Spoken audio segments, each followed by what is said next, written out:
Hello, hello, there we go. Hello, cariños. I had to adjust my microphone. Hello, everyone. Hello, Truth Seeker. Welcome in. Hello, Bear. Welcome in. Hello, Vice Honey. Welcome in. Hope you're all doing well today. And Cap. Thank you for the subscribe. I really appreciate it. Mischievous Ninja. Welcome in. I hope you're doing well today as well. How's my audio? I feel like it's really loud, but maybe it's not.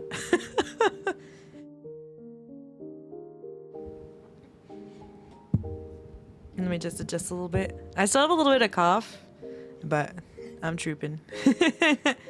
I got to use like the cool little graphics they've given the content creators. Look at me, the content creator. Don't worry, I'm at the tail end of it. I felt like being sick is like facing mini bosses. Or not even like mini bosses. You're fighting like the one main boss, and every time you get over like one essence of being like sick, it's like this is the next form. Went from sore throat to fever to coughs, and that's where I'm just at right now. And I feel like this is the final stretch. This is it. This is the final stretch. My last Dark Souls boss. It has started. Yes, hello everyone. It is I, Melinda Esperanza, your local demon slayer and warrior of hope. Today with travel planning with me, Melinda Esperanza. That's funny. I'm excited. So for those who are curious of what's on the screen, I'm gonna be going to ReachCon. It's a convention for nerds like us. Mostly like Christian nerds, but you don't have to be Christian to go. So if you're just wanting a convention that's got wholesome vibes, wholesome people, gaming, cosplay, tabletop, role-playing games, more gaming, everything, it'll really be a really cool time, really fun time. Basically just a regular convention, but it's got a lot of wholesome people and a lot of great content creators actually putting on panels and stuff like that. So very exciting. I get to be one of those content creators. I'm not doing a panel, but I'm gonna be there, so that's gonna be cool. The presentation looks great. Thank you, Truth. I appreciate it. I use Canva. Good old Canva. If you ever need presentations, resume, any kind of thing, template wise, Canva is a very great resource. They also you can animate a little bit. That's how I slapped in all of my scenes and stuff and constructed them for my OBS scenes for Twitch. I just slapped it in there. Canva is Pog. Slidesgo is also really cool. That's true. Slidesgo is also really cool. Slidesgo has came in clutch a few times, so that's very exciting. Also, since I'm sick, I'm a little I sound a little gruff, but it's okay. I will enunciate the best I can. But yeah, so how we're gonna go. Ubeda Fish, welcome in. I hope you're doing well. Oh, you're Ube. Boom, boom, boom. Sorry, I don't mean to put you on the spot. Dice just told me. It's really funny. But welcome in. I hope you're doing well today. I'm excited. We're gonna do our travel planning. So how this is gonna work, for those who are interested in just general travel, maybe this is your first time traveling, those who are going to ReachCon, or would like to go to ReachCon in November in Florida, like how is that gonna work, stuff like that. So this stream, the way it's set up right now, it's set up in very general, like here's the skeleton plan of how you go about travel planning, stuff like that, especially to a state that's, let's say you're in California and you want to go to Reach, but your Reach is like in Florida, the opposite of the US. Maybe you're just only a state away, but you don't want to take a flight all the way over. There's other options and alternatives. So if you want a pen and paper, if you want to just take some notes on your phone app, stuff like that, or if you're just on your computer and you want to I want to put a collage or a notes tab on the side as we kind of go through. No pressure to start figuring stuff out now, just like some general notes. And obviously, since this also streams to YouTube, this will be a VOD. So for those who would like to pause and stuff like that, this will be a great opportunity to just refer back to when you have travel planning stuff or planning travel, and you just pause it and then stuff like that. So I'm very excited, man. I've traveled all across Texas for anime conventions. I've gone to, of course, seen my fiance, and then also traveled to 2 other anime conventions in California. I have been to Florida for Disney at least twice, back in the day. So I've been a few places by car, by flight. So we're just gonna go through some stuff. So let me click my PowerPoint. Wow. So first things first, how are you gonna get to said location? Different modes of transport. So there's a lot of different alternatives. Airplane. Oh, I'll put airplane. Plan A, airplane. Be sure to look at rules. I put that note, especially for those if it's your first time flying, it's your first time at the airport. Just kind of go through YouTube videos looking into like, okay, what's the experience of going through TSA? How much liquid can I have in a bag? Stuff like that. Just to be able to make sure your travel to the airport is smooth and not stressful. It doesn't have to be stressful. If you are prepared, it's very smooth. So that's good. Buses, all of these will have its different slides, so we'll elaborate more. As in buses, not just like city buses, but like buses like Red Coach and stuff, like those really big buses that go long country travel. Uber? Question mark, question mark. I put Uber there because I have heard people travel city to city. I don't know. I don't think you can do state to state, but like if you're a city away kind of thing, that's possible. Carpooling and solo car. In case you do live around people that are also going to the same place as you, you could do carpooling, or if you're just gonna solo car this trip, that's also an option. So just kind of figuring out like, okay, for example, ReachCon is in Florida. I'm in Texas. How do I get there? You know, what do I don't have a vehicle. I mean, I do have a vehicle that the church donated to me, but I don't know how to drive very well yet. So that's my debuff. So I'm just planning to fly. So that's what I'm gonna do. I'm gonna fly. All right. Speaking of flying, modern day fast travel. When looking at, so we're gonna like, this is just gonna be, hopefully no one feels overwhelmed. I kind of broke it down so we wouldn't feel overwhelmed. Also, if I pause, that's just me coughing, muted. All right, so when looking at flights, you can check the ratings and feedback, or if you're going to fly, I would highly recommend looking up your airport, like especially if you've never been to your airport. Is there anything specific about your airport, the entrance, stuff like that, that you can see in reviews? And then seeing like the reviews for your airport, just to see like, is it small, is it cramped, is it really like, is it, you know, the international airports are always very busy, obviously, because it's got worldwide transports. And also figuring out which airport you want to go to and making sure you don't end up in the wrong airport. That's usually for cities that have more than one airport. So in case you show up and you're like, wait a minute, this doesn't look like the photos. Juliana Uchoa. Welcome in. I hope you're doing well today.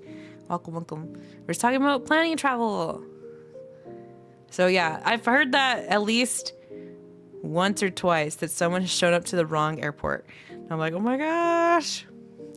That's why it's good to also be at the airport. Well, I think it's a dot coming up to be at the airport at least 2 to 3 hours earlier than your flight. Because if you do end up in the wrong airport, you do have time to save your flight. So that's nice.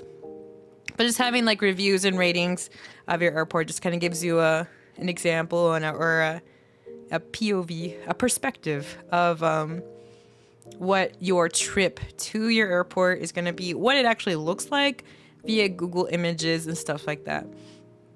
And then some flights will be really cheap. I know that like there's Spirit Air. I forgot the other really cheap air flights. But make sure to check how many layovers it has. Maybe it's really cheap, but it has like 4 hours of layover. And you're just like, oh man. You don't want 4 hours. I mean, it's possible. But do you really want 4 hours of layover, you know? So trying to figure out, would you pay a little extra just to straight shot it, you know? And then making sure there's no extra fees for baggage. I think that was the thing with Spirit. I booked them my first solo flight because it was cheap, but then found out I had to like pay $75 for my bag because I don't think they had free carry-on, which was unfortunate. Or maybe that was just my check bag. I don't really remember. But it happened like super day of. I had this feeling where it was like God was just giving me the little push of like, I think you need to check on something. And I was like, oh shoot, you're right. So I got to pay for my bag and all that stuff, but you just want to make sure you are prepared. Rabbit! Hi, Rabbit! It's so funny, you could shout yourself out. That's kind of... I mean, Vice is also here, so he could probably do it as well. Hi, Rabbit, welcome in. You made it just in time for the planning, especially for ReachCon planning. Welcome in, Raiders. Soy Melinda Esperanza, your local Demon Slayer and Warrior of Hope. How was your stream today? Hopefully you can just like chill, take some notes, stuff like that. Let me also move over. It shouldn't jump back and forth. Okay, good.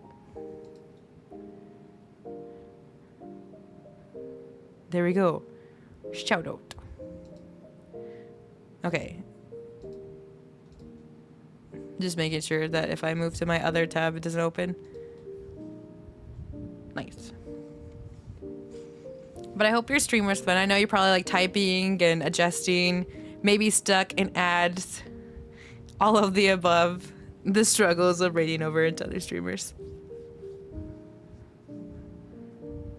But you haven't missed too much. We're only just barely in the, how are you going to get there? Let's think about this. How are you going to get to said place? Which is really handy in case you ever have an impromptu family gathering, impromptu visit to a friend. I knew back in the day, a lot of people really liked going to different conventions in different states. I did not get to a convention in a different state until like years later, but people were just like planning. They're like, oh, yeah, I'm gonna go to Kansas and California and all that stuff. I'm like, that's crazy. I mean, that was cool though. Stream was good. Played one of my favorite games that had its only shutdown. Oh, it's only shutdown. What does that mean? But I'm glad you got to play your favorite game. It's always really nice to just kind of kick back and play a game that you really enjoy. Oh, the game had an offline mod. An online mod made by mods. Oh, that's cool. I like that. It sounds like it was a fun time. Excuse me, I'm just a little sick. It's a little like, ugh. But it's okay. We're trucking along. Glad you could be here. No, offline mod. Okay. I see. That's cool. I'm glad that you have fun. Hope everybody, if you need to just like go grab some water, go use a bathroom break, grab a snack, please do. This game is otherwise online only. Oh, interesting. There have been a few games. I don't have really a lot of games that are specifically online only. Maybe, perhaps. Question mark. I have been thinking about it though. I think mostly, I don't guess they're not really online only. It was more of like playing Elden Ring and having more people join on the multiplayer mod. Prisma! Hi Prisma! Welcome in. I hope you're doing well today. Welcome to the travel planning stream. Good stuff. We haven't gotten too far in, so if people are sweating like, oh my gosh, I'm late, you're right on time. We're just in flying. I feel like a good chunk of people have flown before, but there's also the good chunk of people who have not flown before. I have only flown a little bit more recently, but when I first went to the airport, I was just like, I had a fear of flying. That was a while back. I no longer have a fear of flying, but that was a thing. My family likes using Delta. I know there's the thing about some, like Delta is one of the cheaper airlines. It might be slightly nicer than Spirit. There's also like Alta or Altair or something like that. It starts with A. That I hear is also good. Stephen Marjorie used that. They used it for their like Hawaii trip. It was like a round trip for 200. It's one of those things where they said it was okay. Like, but I think their baggage, like their carry-on, had to be like just a backpack kind of size. So like if you do really want to do a cheap flight, just kind of doing the reviews and stuff like that for said flight and seeing where if that's where you want to cut corners, just be aware like maybe the cabin is kind of small, or maybe they don't give you any free snacks, maybe it has a little bit more layovers, but if it helps your budget, it's not necessarily a bad thing. It might just be like uncomfortable, but like it's not that big of a deal in the long run, I guess, because I've taken Spirit before. It wasn't too bad. I don't think I found it too bad. I've taken the Altair or whatever. Allegiant? No, it's called Allegiant. I've taken Allegiant. That wasn't so bad either. Yeah, doing all right. Hope your Saturday is treating you good. Thank you. I got to sleep in my Saturday. I got to watch Vice and Rez play some Elden Ring. That was pretty cool. Finished my PowerPoint. All good things. You never flown on your own. Flying on your own is like, you're just like, I need an adult. You're an adult sometimes. I guess I don't feel like that anymore. That was how I originally felt when you fly solo, because it's like, where am I? Who am I? Vice and Rice? No. Our friend Rez, not Rice. Just now by the voice alone? That's funny. It's because we're Latina, Blitzy. I mean, that's how I also felt when I first met Kronko. We're literally the same person, almost. Not really, but we've got that vibe.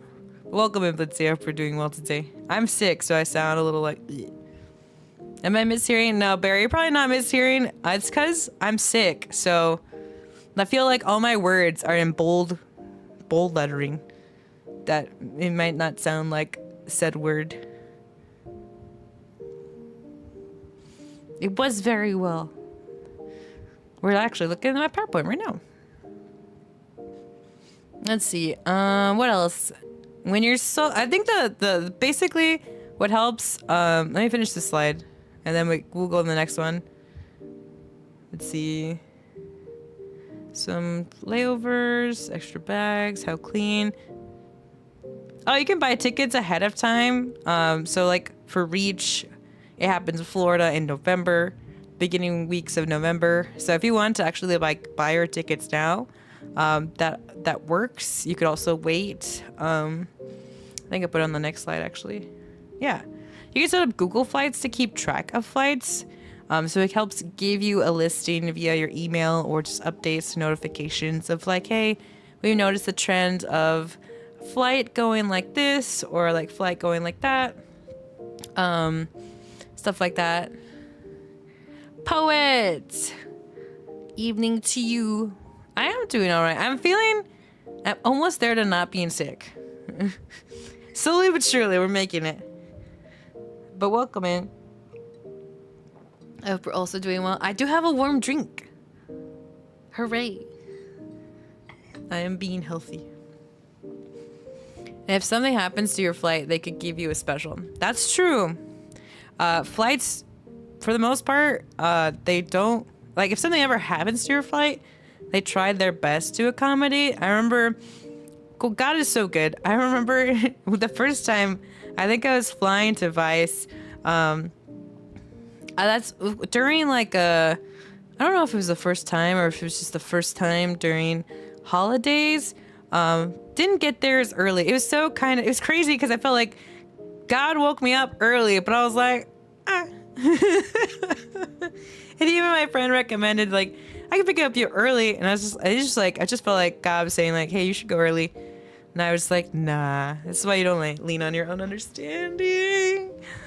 And I got there, and basically my flight was booked, like the full flight. And I was just praying to God. I was like, I've never like missed a flight before, and I feel really lost, and I was really scared if I missed it and all this stuff. But He made the way, and I got on my flight like 2 minutes before it was supposed to depart, and like half of the flight didn't make it. So lesson learned: be there ahead of time. Christ. But I remember, I think when I left my most recent visit for Sea and Vice, there was a lot of bad weather. So all the flights, at least 3 to 4 flights that were from where I was to where I was going, all got canceled. And so I was like praying about it. Mine didn't get canceled, thank God. But they are accommodating if it does happen. Always be early to the airport. Yeah. Number 1 takeaway. Always be early to the airport. You never know what's going to happen or go down. Like we were saying earlier, even if you end up at the wrong airport, you are still up 2 to 3 hours to get to said right airport, which is really funny and really nice. Let's see. If you have a travel app, for example, I use Expedia. It can also give you deals on flights and can work for packaging flights and hotels. I usually do them separately, mostly because of budget reasons, but if you have the budget, you can do them together, which is nice. Gives you a bigger deal. Royalty, welcome in. Thank you for the follow. Welcome to the land of Cristimento, where we strive and grow to the land of hope. I hope you enjoy your stay. My sister and her fiance recently dropped a bit from the air in their flight due to weather. Yeah, I think there's this video I watched where there is that fear of like turbulence and stuff. All of a sudden you're gonna like drop out of the air. And I can't remember, this woman explained it so well because like her husband's like some kind of scientist kind of thing. You know, he knows the science of things. And so she asked, she's like, if I do this thing and I throw it, like when it stops, it falls. And he explained like, even if turbulence kind of like dips and stuff like that, like it would, like the plane would need to immediately stop or something like that. But even then, something like basically it's really hard for a plane to just immediately stop and just drop from the sky kind of thing. So it's like very low percentage kind of thing so you don't have to be fearful about. And every time turbulence hits, I just pray. I just like, Lord, you even whispered and you calmed the storms. So I'm just chilling, you know, my faith is in you. You're going to get me through. So that's also very nice. Let's see. Oh, some workplaces also can give you discounts on certain brands or airlines. Just depending, like certain websites, like let's say Expedia, it's not specific to workplaces, but let's just borrow its name. Let's say you work at a company and they're like, yeah, if you log on to Expedia, it'll give you certain like deals and stuff like that. So that's also something that if your work does have that available to you, using in your leverage to your advantage. And then if you do find yourself traveling, or suddenly you're like, in my next few years, I'm going to be traveling a lot. Maybe start looking into, if you have like a debit card or credit card that does give you like points towards flights and stuff, seeing like if that's something you could do. That's only if you travel a lot though. And then you looking into memberships for said flights. Like let's say you really like doing stuff like, what's it? Southwestern ? I think so. That sounds right. Southwestern. If you travel enough there and you really like that, maybe becoming a membership and looking into those kind of details. I don't really have like a membership, like those kind of like royalty stuff. I'm just have a membership of like basic, like, yeah, I have an account to sign into the app for said airplane branches. There we go. And then if you travel a lot, or if you really don't want to be in lines for the TSAs, you can skip the line by just paying for a TSA pre-check. I can't remember how much it is, if it's like $85 or $75, but it basically lasts for like 5 years. You skip the line, you go straight to the small line, and it's so nice because literally, I remember during like the Thanksgiving travel, the TSA pre-check line, very small, in and out kind of thing. Regular line for all the other like TSA ports, it was so long. Literally, it was wrapping outside of the airport. That's why I was like, Lord help. Lesson learned. It's funny. And then if you install like Southwestern or Alaska, stuff like that, having the app on your phone is really handy. Let's say your phone also dies. Like, let's say you left the house, you thought your phone was 100%, and then you've just been sitting around and you didn't realize, oh no, my phone died. It's good when you get to the airport, before you get into line, when you drop off your baggage, even if you don't have any baggage to drop off, just going to your terminal, your flight terminal, and printing out a physical ticket, just so like in case your phone dies, you have your physical ticket. And then, just makes it easier for everyone and yourself, especially when you have to like get yourself checked in and be like, I swear I'm on this flight, stuff like that. And just not having to wait at a plug port for your phone to charge again. It's funny that you can just pay for pre-check. Makes you wonder what the point is. I guess there's like, you do have to like submit a background check and stuff like that. But I guess it's like if you, I don't know, you give the government your background information or something like that. Make sure you're not evil. Probably. Vice has the TSA pre-check. I should as well. Oh. What is that noise? I think someone tried to accidentally call me.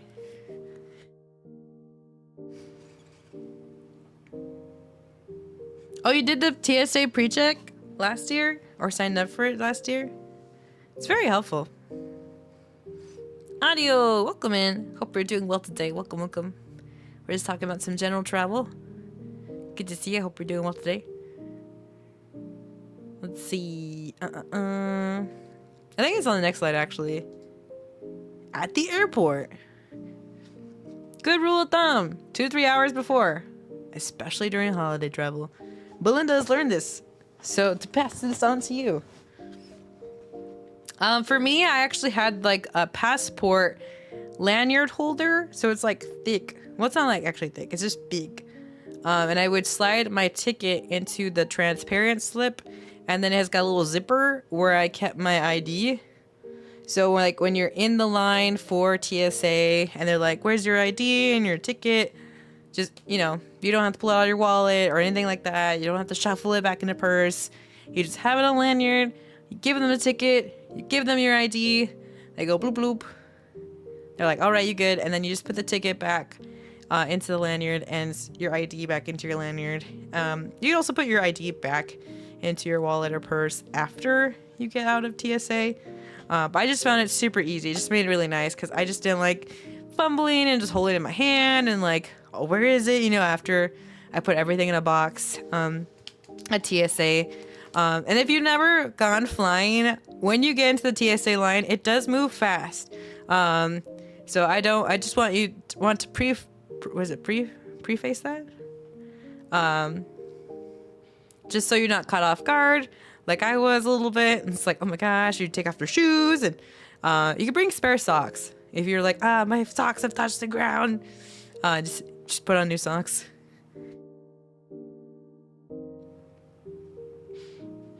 Mr. Kadzolo, welcome in. Hope you're doing well today. Welcome, welcome.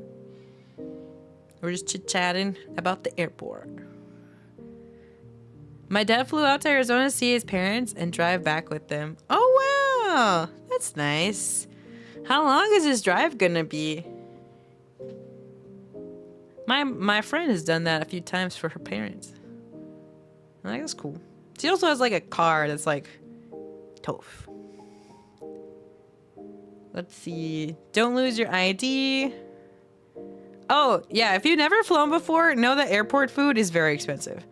They like 3 times the price They do have great options, but they also are expensive. So you get food from airports.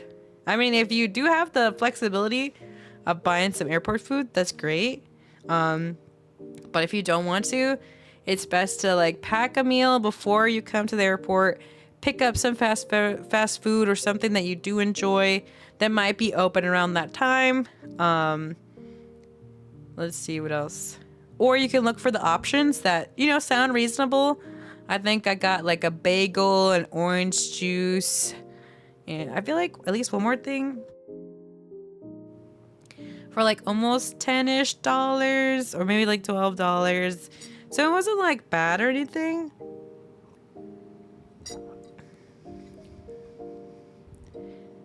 Your parents also have a trip next week? Oh, that's cool. Where are they going? They'll be here on Friday. Woohoo! Oh, that's nice audio. I hope you'll have a nice time. Good to see family. Let's see. Food is allowed. You don't have to worry about that. But if you don't have any food, they have all these choices to surround you with. It's crazy. I remember having an overlay in like Las Vegas. $20 for a sandwich. That's crazy. You know how many sandwiches I could make with $20? But you're kind of trapped at the airport, so they kind of have you. Oh, except if your airport has a McDonald's, they surprisingly keep their McDonald's prices, which makes sense because then you would be more inclined to shop at McDonald's versus other places because they have upped their prices. So if you see a McDonald's at an airport, they may have keep their regular menu prices. So if you do really need food and you have McDonald's, it comes in clutch. Let's see. So you can bring food into the airport. Beverages can't go through TSAs. Hello? Yes, Prechocha? You have something to say? Yes? Would you like to say hello to class? Either cruise or visit family, I don't remember. That's cool. A lot of older people go on a cruise. They'll be able to see me go to college for the first time. Oh, that's so exciting, audio.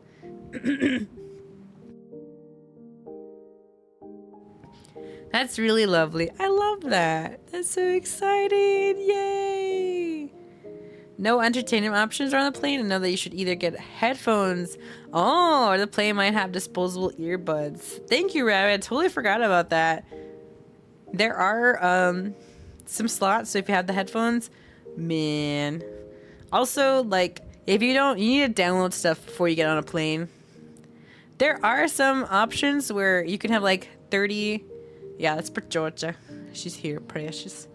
My precious. I guess she just wants to be held. I'm holding her right now. Where having your headphones charged. 1, 2, knowing your Wi-Fi options. There are some flights that if you watch an ad, you'll get 30 minutes free of Wi-Fi. That's how I watched an episode of Demon Slayer on the flight. This is funny. Watched an ad, got to watch episode of Demon Slayer. If you have YouTube, I forgot the paid YouTube where you can download stuff.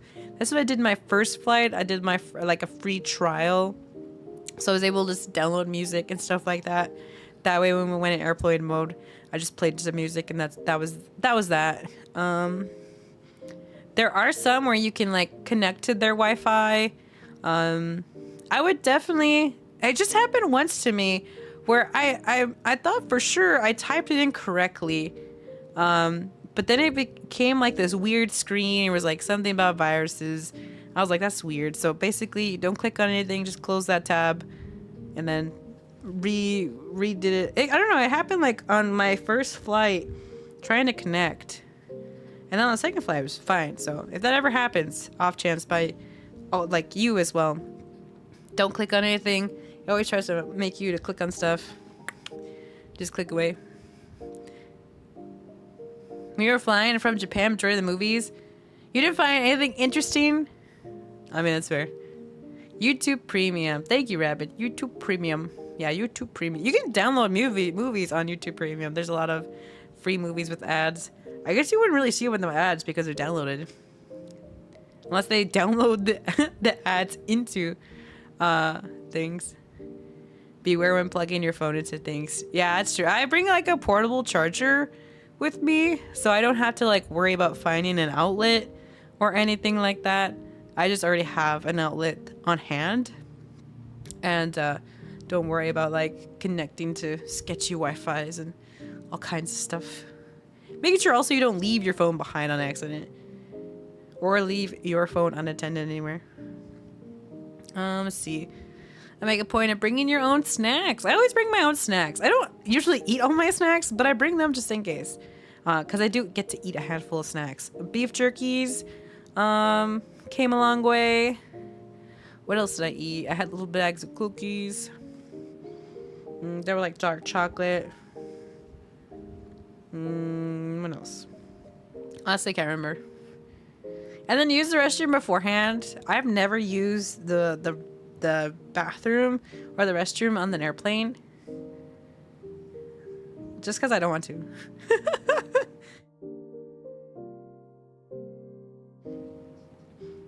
So I just use the bathroom before I even get to the airport, mostly because like I have my stuff and it's hard to leave your stuff.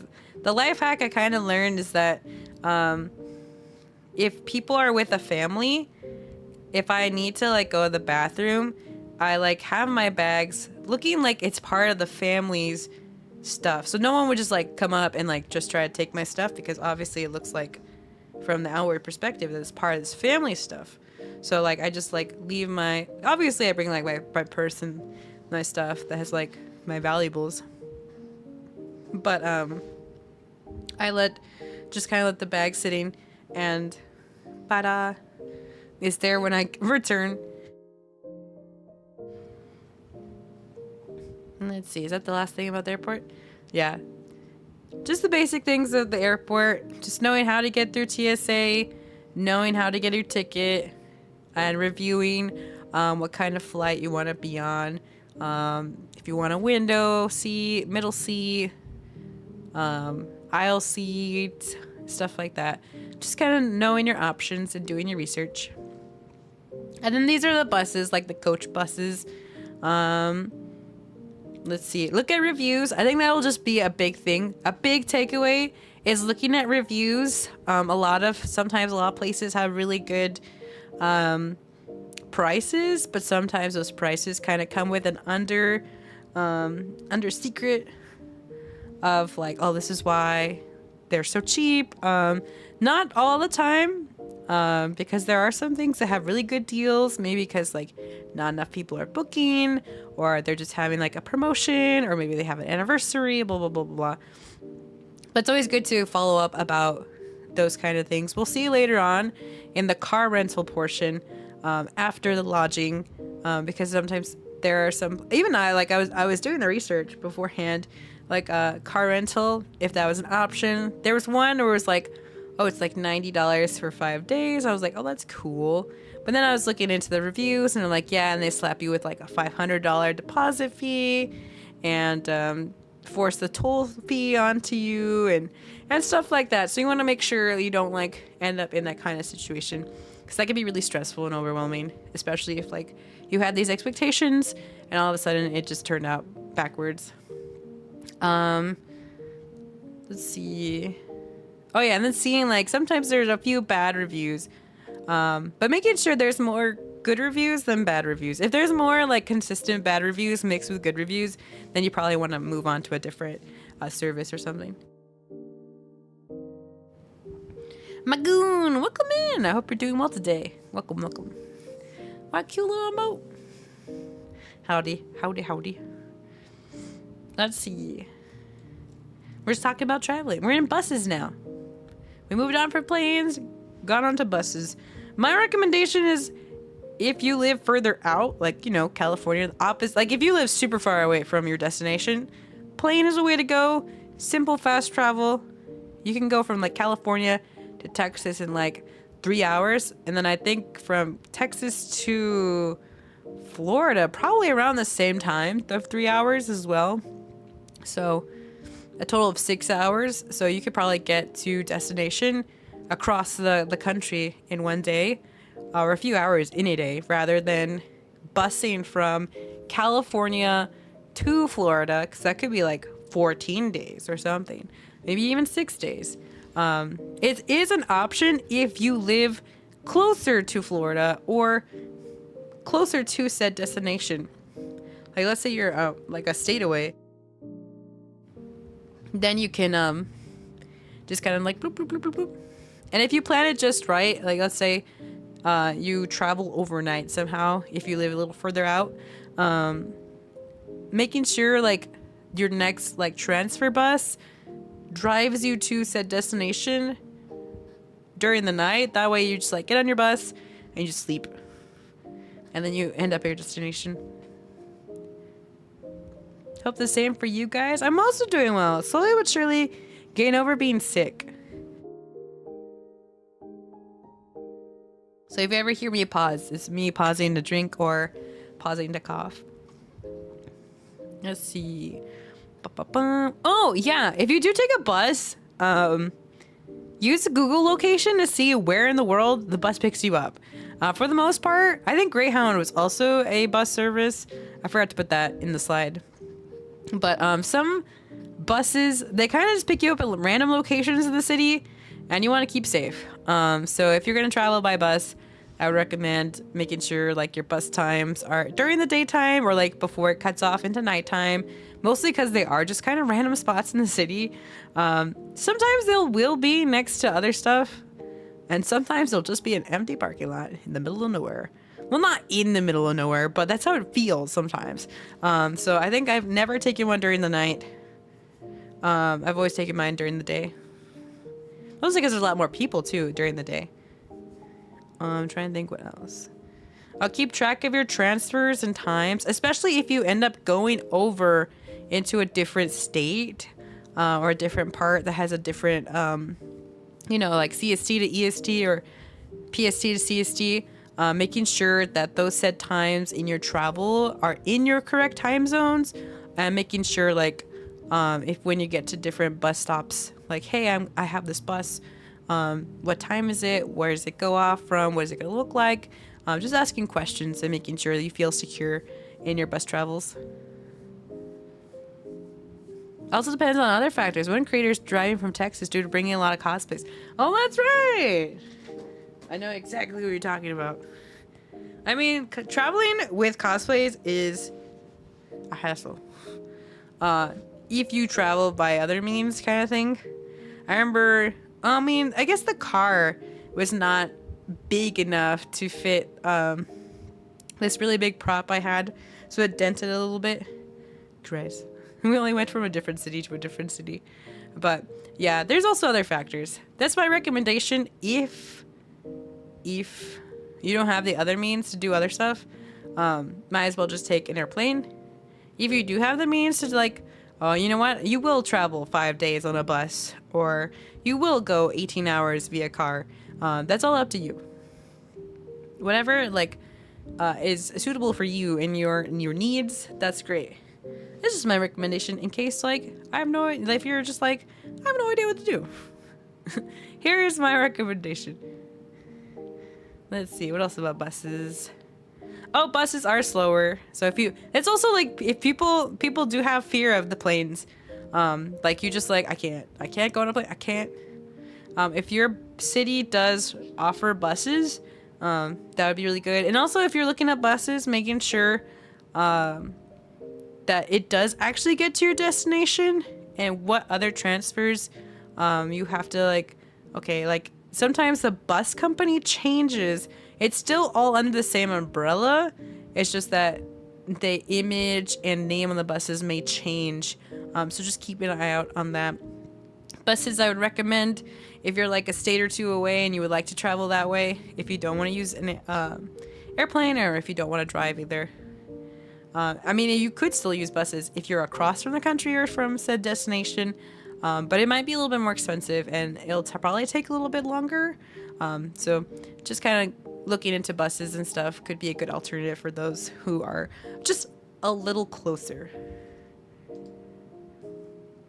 Buses, you can't bring food.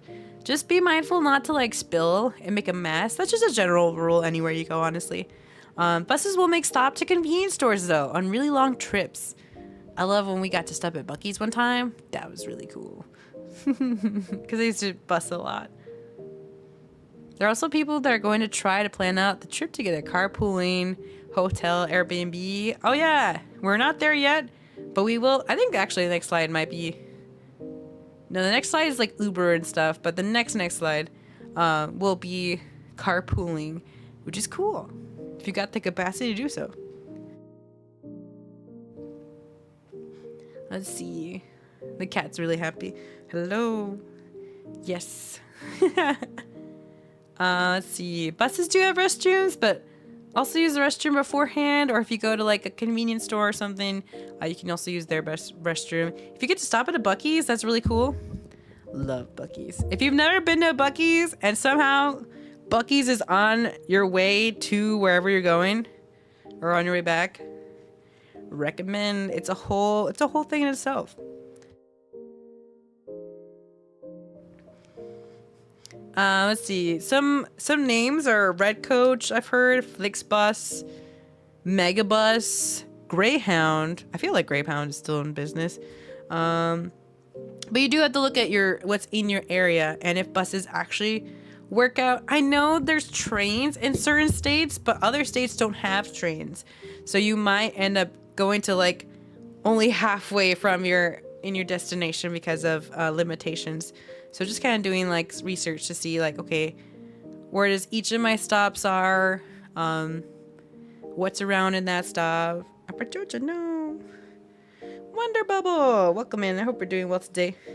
Buc-ee's, my beloved. I know.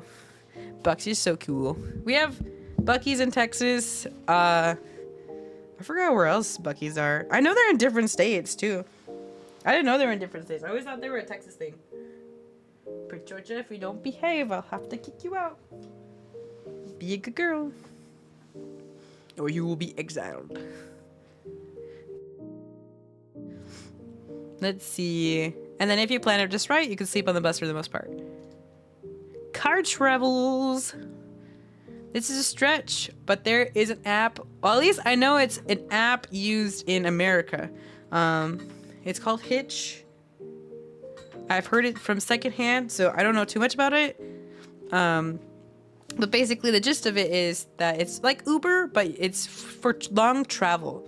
So it kind of adjusts its rates and pricing. Oh no, hold on, I gotta kick out the cat. Your wires. You know you're in trouble. You're in trouble. No. You know your war crimes.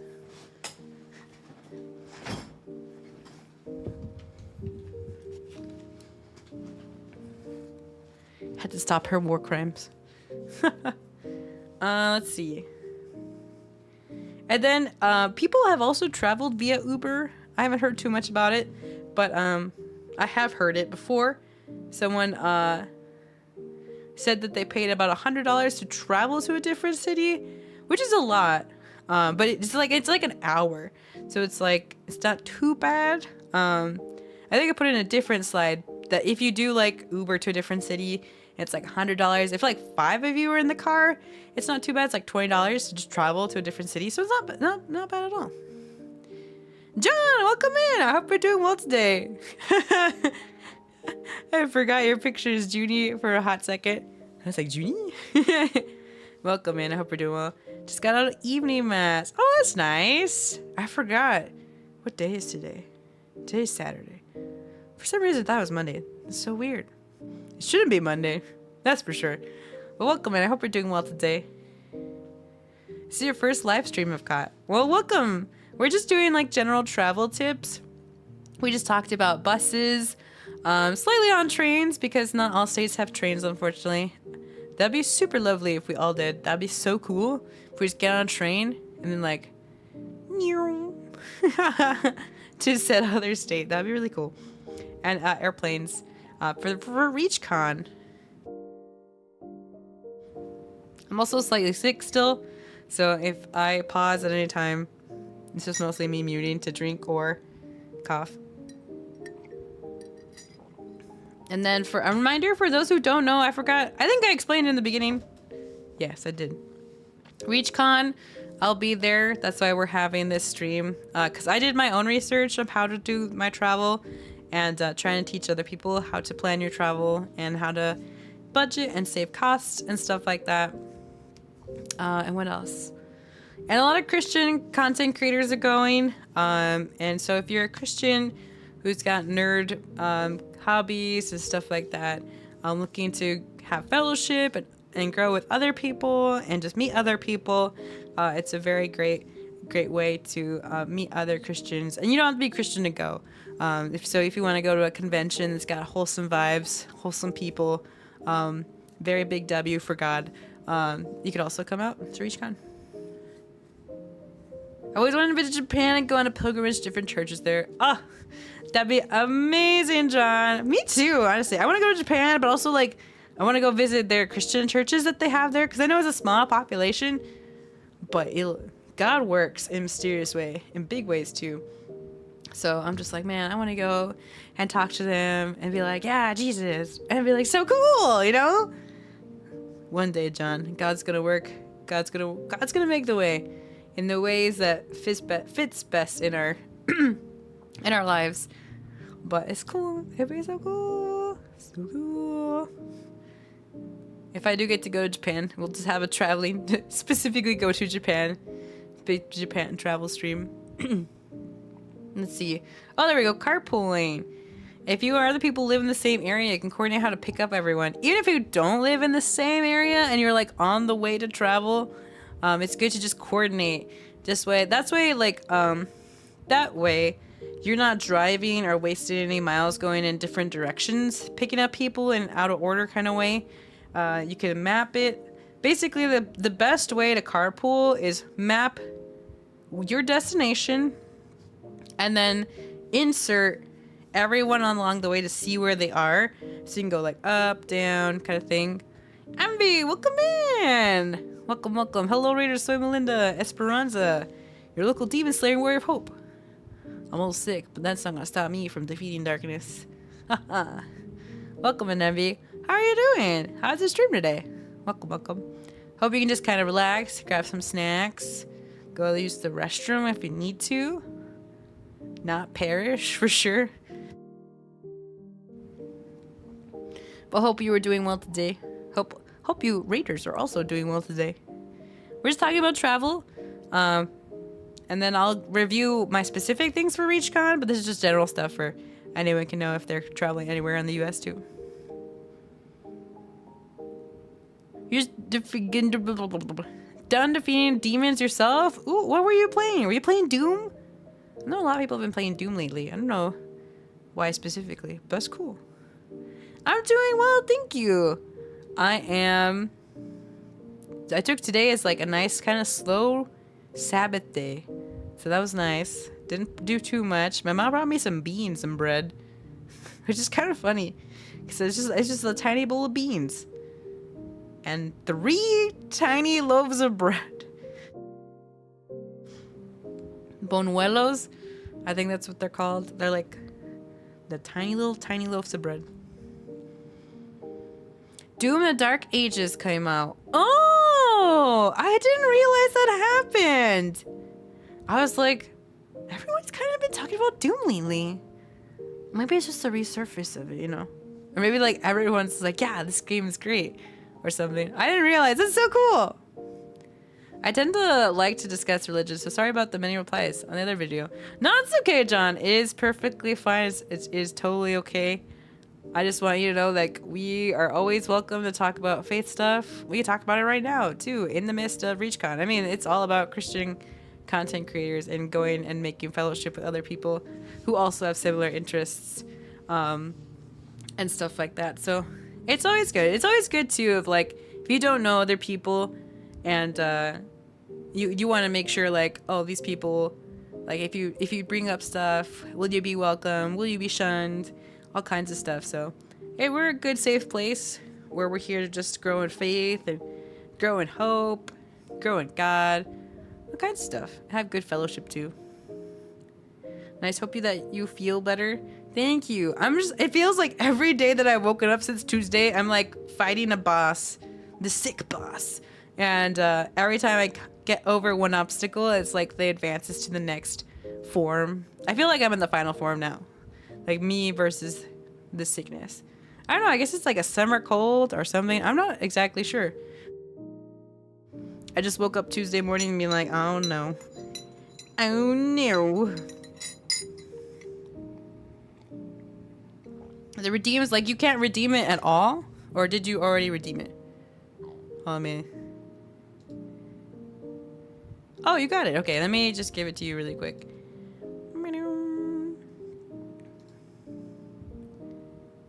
Oh, weird. I thought I heard a Discord ping of a call, but opening Discord, it says that I did not get called.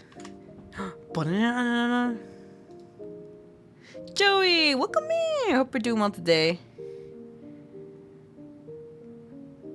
Quick whisper. All right, Ube. I've sent you... It's going to be in your Twitch whispers.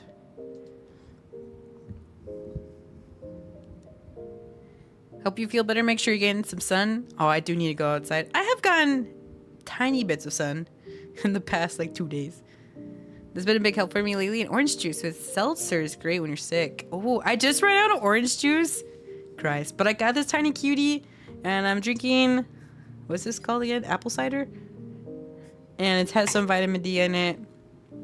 So, I'm getting there. I did ask my mom if she could bring me some orange juice. She brought me some electrolytes and some soup the other day. So, that's quite a blessing in itself.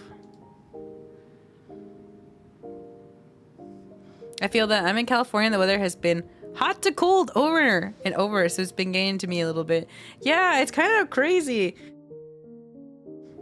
Where I feel like, I don't know, the weather keeps going back and forth, and like inside is super cold, outside is super hot, and you're like, oh no. If it doesn't get me one way, it's gonna get me another way.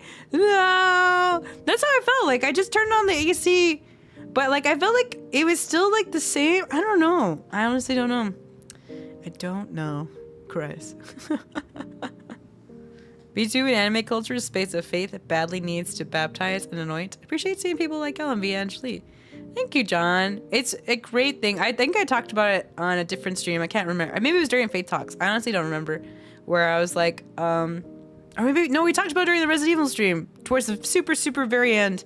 Because Lieutenant asked me, like, in like making content, like how do we, you know, glorify God? And it's like, you know, when I was thinking of like being a VTuber, before we even knew Christian VTubers and streamers were a thing, funny enough, I was like, Lord, this is a secular space though. But then I went to a C.S. Lewis panel, and it was like, look what C.S. Lewis did in his secular space and writing stories and all that stuff. And I was like, me too, being a VTuber. On a quest to bring the gospel and hope to everyone. Then I found that there were other Christian streamers. I was like, this is so funny. God is so good, answering my prayer, and then being like, also, there's other people like you. Like, woo, that's cool. We're out here, bringing light into the dark. Busy and helping parents right now, but listening. That's okay, Rabbit. Like I said in the beginning of the stream. Also, Envy, did we give you a shout out? I can't remember.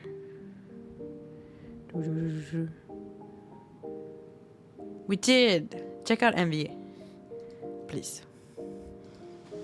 I just want to make sure. I didn't want you to be missed. I appreciate y'all. And no worries, Rabbit. Like I said in the beginning of the stream,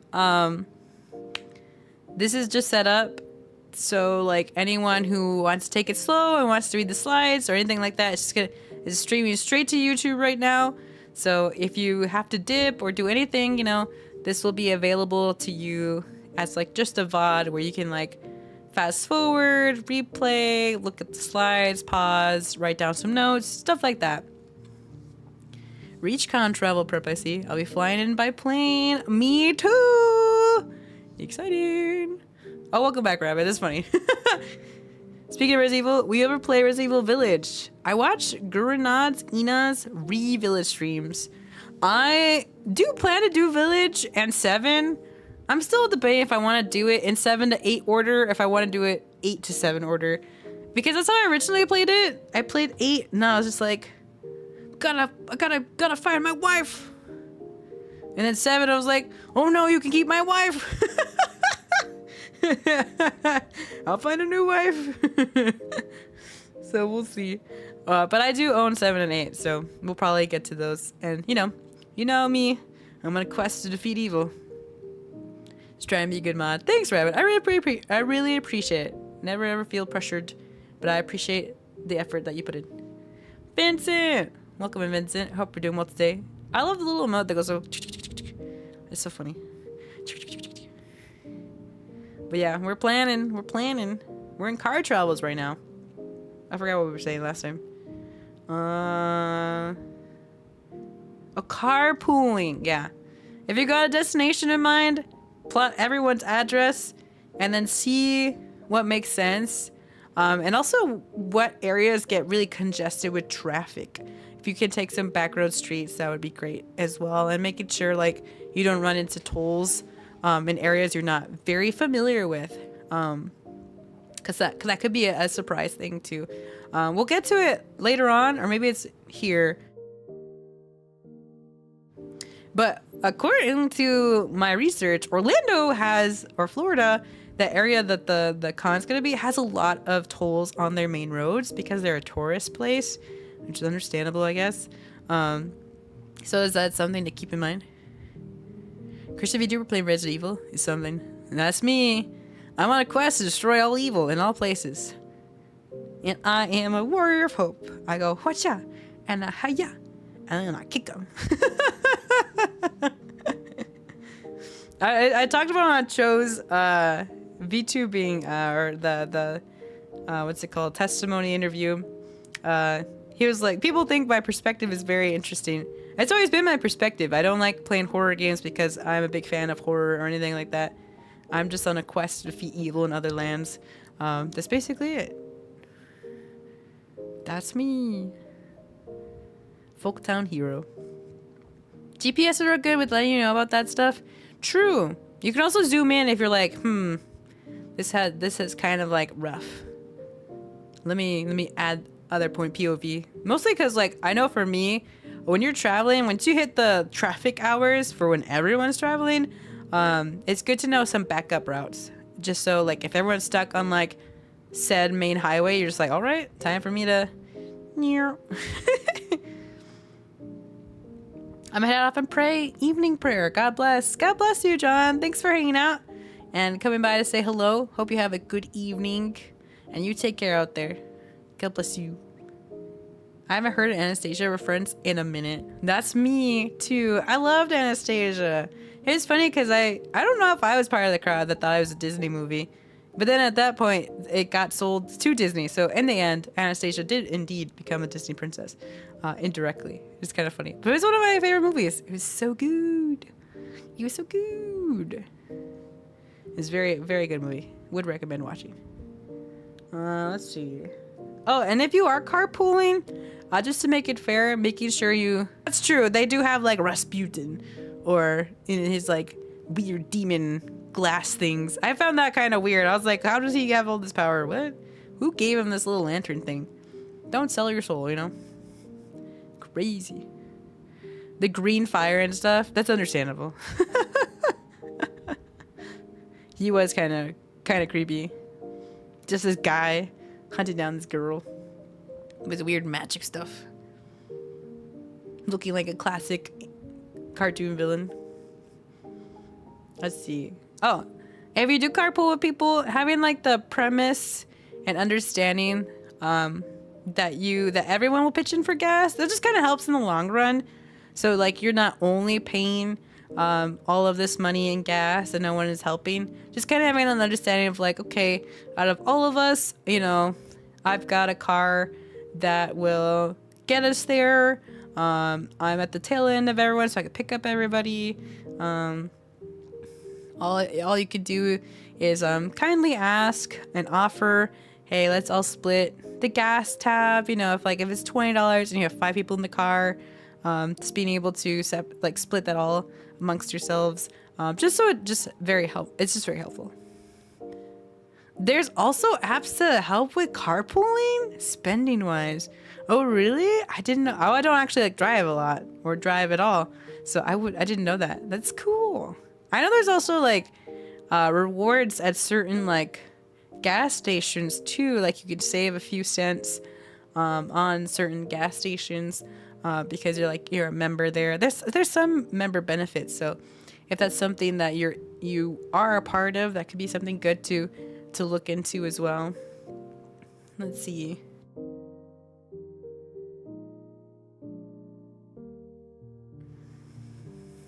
Then taking turns with driving. I guess it just depends where you're driving from, because some people can have just 5-hour drive, and it's not too bad. But if you're an 18-hour drive to get to Florida or said place, and you are carpooling, good to know who has experience driving, has their own insurance. I say it's case by case, because sometimes you could just be road tripping with people, and it's all right, I'll let you drive my car, just don't crash it, and be all right. I got it, man. But I don't know the legal measures of stuff. I guess if you have permission and stuff like that. Is this in November? It is. Welcome, NCV. I hope you're doing well today. It is in November. I should have put that in the main tweet. I forgot that this icon on the bottom of our stream today doesn't actually have the dates of it. Christ. Yes, November 6th through 8th. Let me see if I can repin that again.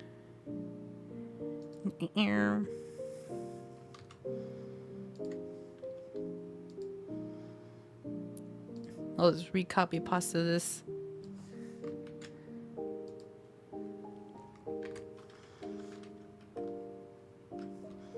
November 6th through 8th.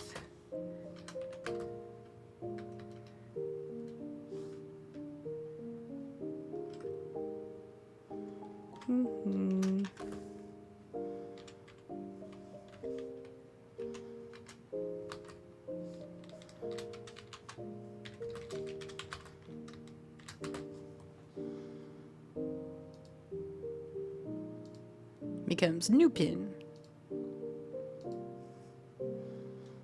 Thank you for asking, TV. I didn't even catch that thing on the bottom didn't actually say the said date. For some reason when I read it with said date. Oh, there's some church events on the 9th? Whoa, I didn't even know. Good thing I put I would stay until the 10th, you know, because I do want to do extra stuff, which we'll get to towards the end. Let's see.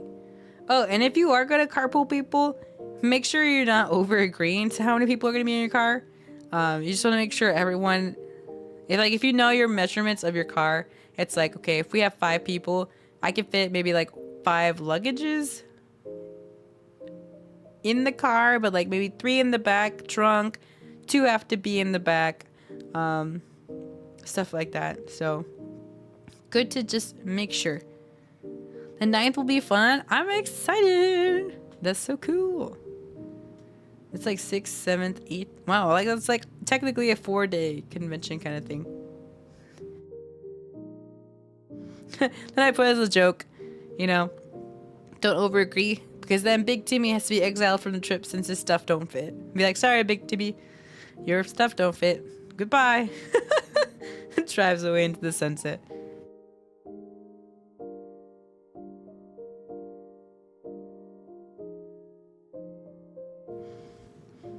Don't exile Big Timmy. Let's see. Car travels continued. This is just basically if you were the driver or drivers, make sure that you're not driving tired, that you're focused. If you don't feel good, just pull over and take a few minutes to yourself. Take a small nap, drink some water, stuff like that. Maybe eat some food. If you are traveling, you can have a small cooler to hold everyone's food or your own food. Or you can pack non-perishable snacks and drinks. You could also get a tiny mini fridge that plugs into your car, which is cool. Some mini fridges have carports, so you can just put that in. Some of them have heat and cooling, so it depends. Like if you all go to Buc-ee's and get like warm sandwiches, you can keep them warm in there. Or if you get cold stuff, you can keep it cold in there. Let's see. And then look at gas stations along the way until your final destination. Save those addresses in notes just in case like the GPS gets a little wonky and stuff like that. You already have like said direction of like for sure gas stations and stuff like that. When do you have to get your tickets by? I guess anytime before November. Early bird just closed, which makes sense why a lot of people were talking about Reach like early on because it was early birds, but now it's just like getting tickets until like basically November. So there's like a big window in time, which is nice. So it's not like you have to like get your tickets now. Just getting it closer to, or I guess keeping track in case they sell out.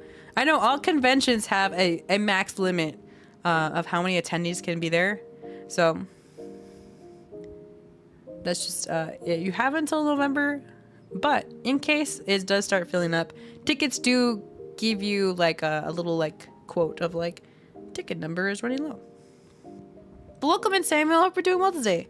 I like your icon. It's got little keys. Most modern cars don't have much carports.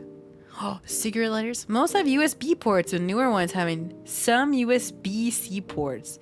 That's crazy. What? I guess that makes sense. Not a lot of modern day stuff have the cigarette lighter like ports kind of thing. I guess you could get an adapter if you do have a thing, but I guess modern day stuff would just already have USB ports. So if that's something you want to look into, maybe look into an adapter, or if it just comes USB wise, that's also good too. Thank you, Rabbit. Totally forgot. These are the car things I don't know because I don't drive. Let's see. Making notes. Making sure you don't run out of gas before the next stop. That's why it's good to look at your map and pinpoint where all the gas stations are and figure out how many miles that is and how much mileage you have in your car. In case you're like, no, I'll just gas up on the next one. And you're like 50 miles out and there still isn't a gas station. Doesn't happen all the time, but it just depends where you are and where you're traveling. So good to know. And then you can check reviews of gas stations beforehand, just so you don't end up kind of somewhere sketch. You're like, maybe I don't want to be here.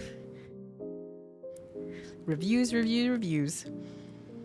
I think the nice thing of if you are a car traveler, anything you forget, you just pick it up on the way. Honestly, you just go to Walmart. You know, you forgot your shorts. Boom. Go to Walmart. Buy shorts. Did you post this to the Reach Discord? I don't think I did. I should. I wasn't sure where to put it. Let me see.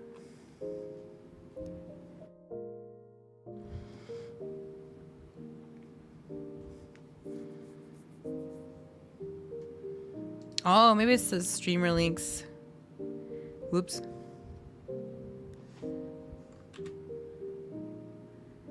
Let me just fix that really quick.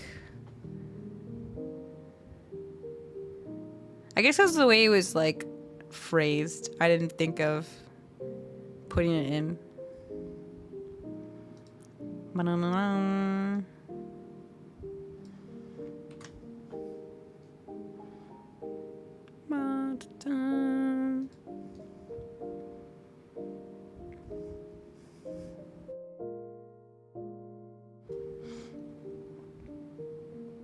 I already forgot where it was. Hold on.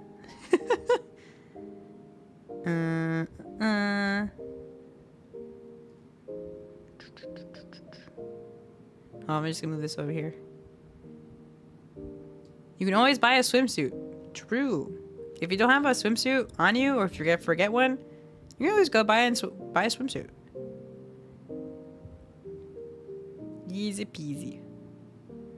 Ah, there we go. I was already in said channel.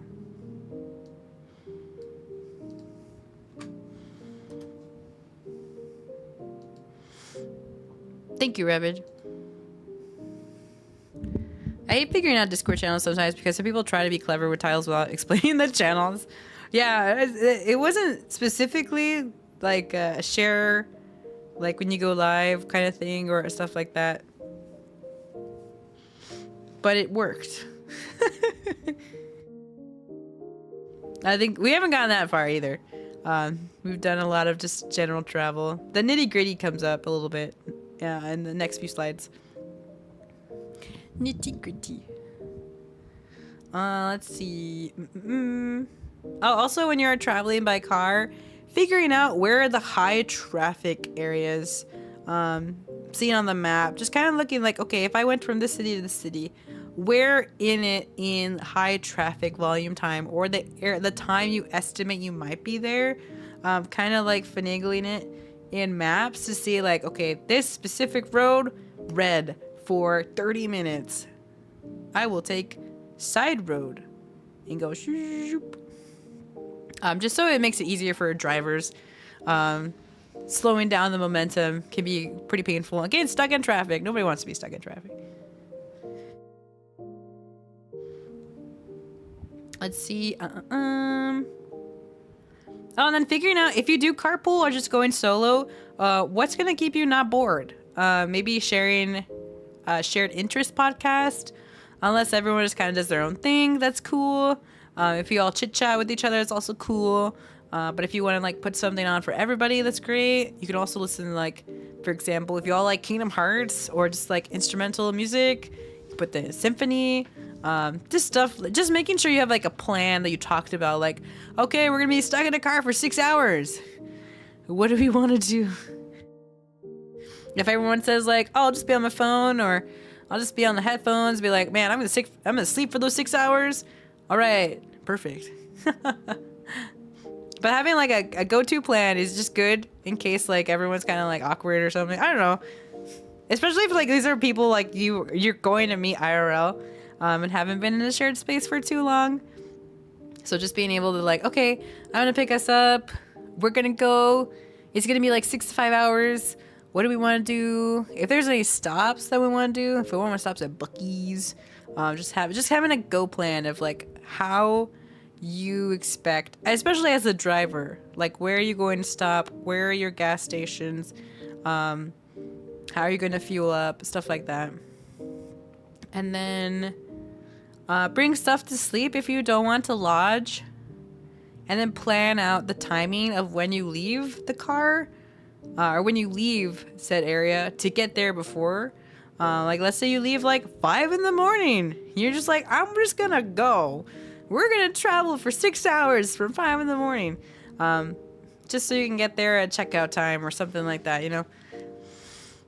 And then you don't have to like worry about overnight sleeping. Especially if you already have a hotel booked somewhere else.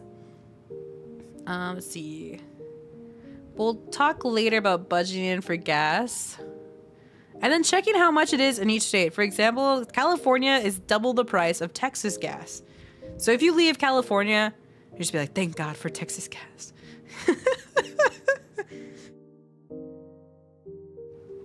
But I don't know about other states, so just kind of Googling like, okay, when you go into like Ohio or anything on your way down to Florida or wherever you're going, just making sure like, what is the prices of gas as they fluctuate? In case you just like, you know what, we're gonna drive a little bit in this, the little tip of this state, but their gas is like $2 more than the next state. Stuff like that. Oh, there's gas price apps too? There's an app for everything. That's crazy. Well, it's good. Note for those who drive, write that down. Type that down. Unless you already have it. Gas price apps. And carpooling apps. Any kind of apps that help you save money on gas. That's also good too. It's also good for those who have those specific like cards or credit cards that like every time you use it on mileage or like on gas you get like rewards back. That's something to keep in mind. Let's see. We talked about solo driving. Oh, if you do want to be a champ, and you're just like, I procrastinated and we're going through the night to get there to the morning, have a buddy with you. This is helpful if you have a buddy on Discord that lives in the opposite time zone. Like, let's say it's nighttime for you and you're like, I'm trekking, I'm going, even though you shouldn't. If you have said friend in like different time zone, you can they'll already be awake. They'll be like, all right, man, I got you. Or if you just have a friend that's a night owl, who will keep you accountable, drink coffee if you do. I don't recommend, being tired and driving during the nighttime. But if you're just like, I am only an hour away, I can do this. Pray about it first, and then have an accountability buddy. The carpooling app might be more of a money manager app for price splitting. Oh, that's interesting. My sister and I used that while we were in Orlando last year, so one person could pay for stuff and they could be paid back later. Ah, okay. I see what you mean. That's cool. I think that just will be helpful too if like people know beforehand, like, hey, let's be friends on Zelle, or I guess not Zelle. I mean, you could. It's like bank stuff. But Venmo, that's what I was trying to say, and Cash App and stuff like that, just so it makes it easier to help split for gas or split for travel of any kind of necessity, paying for the hotel room. Oh, speaking of hotel room, we're at lodging now. All right. We went through the first plot. How are we going to get there? Now that we've kind of gone through some notes, now you can kind of think about, like, do I want to fly there? Do I want to drive there? Do I want to carpool with people? You have to ask people if they're going. And people strategize from there to carpool, especially in the same states and stuff. Buses. You could try trains, but that is a stretch. But that's there, if you can make it work. But, all right. First objective down. How are you going to get there? Second objective. All right, once you show up, where are you going to stay? So some good options are Airbnbs and hotels. Airbnbs are on the rise. I feel like, well, I guess they're not on the rise, but, they're now options you can have as alternatives, which I think could be good, depending on the pricing of Airbnbs. Some Airbnbs, come with a lot of space and can be the same price as a not so great hotel. So if you have to choose between the two, Airbnb is a good option. Let's see. You can check out different travel sites. Sometimes people like to use incognito, so the cookies block each other from trying to steal the prices from other websites. None of it makes it lower. I don't know. There's something like a friend told me a long time ago. So that's something you could do. But compare pricing. I use Expedia. I think I said that earlier. That's where I've booked all of my hotels for anime conventions and stuff like that. Mira! Hi, Mira! I know it was super late. No, it's okay. I'll have to watch the VOD later, but I just got home. I'm exhausted. Welcome home, Mira. Welcome. I hope your trip was good. Hope you had a good time. It's A-okay. Feel free to just vibe while I'm in the background. But it is all A-okay. I prefaced in the beginning, this is streaming to YouTube, so whatever you miss, whatever you want to come back to, whatever you want to pause, you could just do that in the VOD. But I'm doing well. I'm just the tail bit of being healthy again.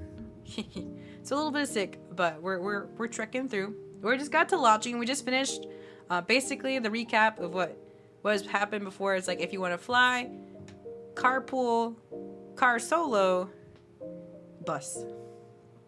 Basically. Now we're lodging. We aren't supposed to sleep in the shower. We'll get to that part. I put that specifically because it's happened to somebody else. And I was like, how? Crystal Rose, thank you for the follow. Welcome to Land of Crismento, Striving Crew. Hope you enjoy your stay. That came from an anime convention. But I use Expedia. A lot of people have like Trivago. I think Kayak is a new one. There's Priceline, stuff like that. So it just depends if you already have something that you've been using before, and stuff like that. So whatever you feel comfortable, you can always, look up reviews for each one of them. But I use Expedia. That one's been good for me. I find good deals. Don't go with the upfront. Like when I Googled like hotels near the church that is being held for Reach, the first few options came up as like $1,300 for like the 5 nights that I want to stay, or I don't even know if it's 5 nights.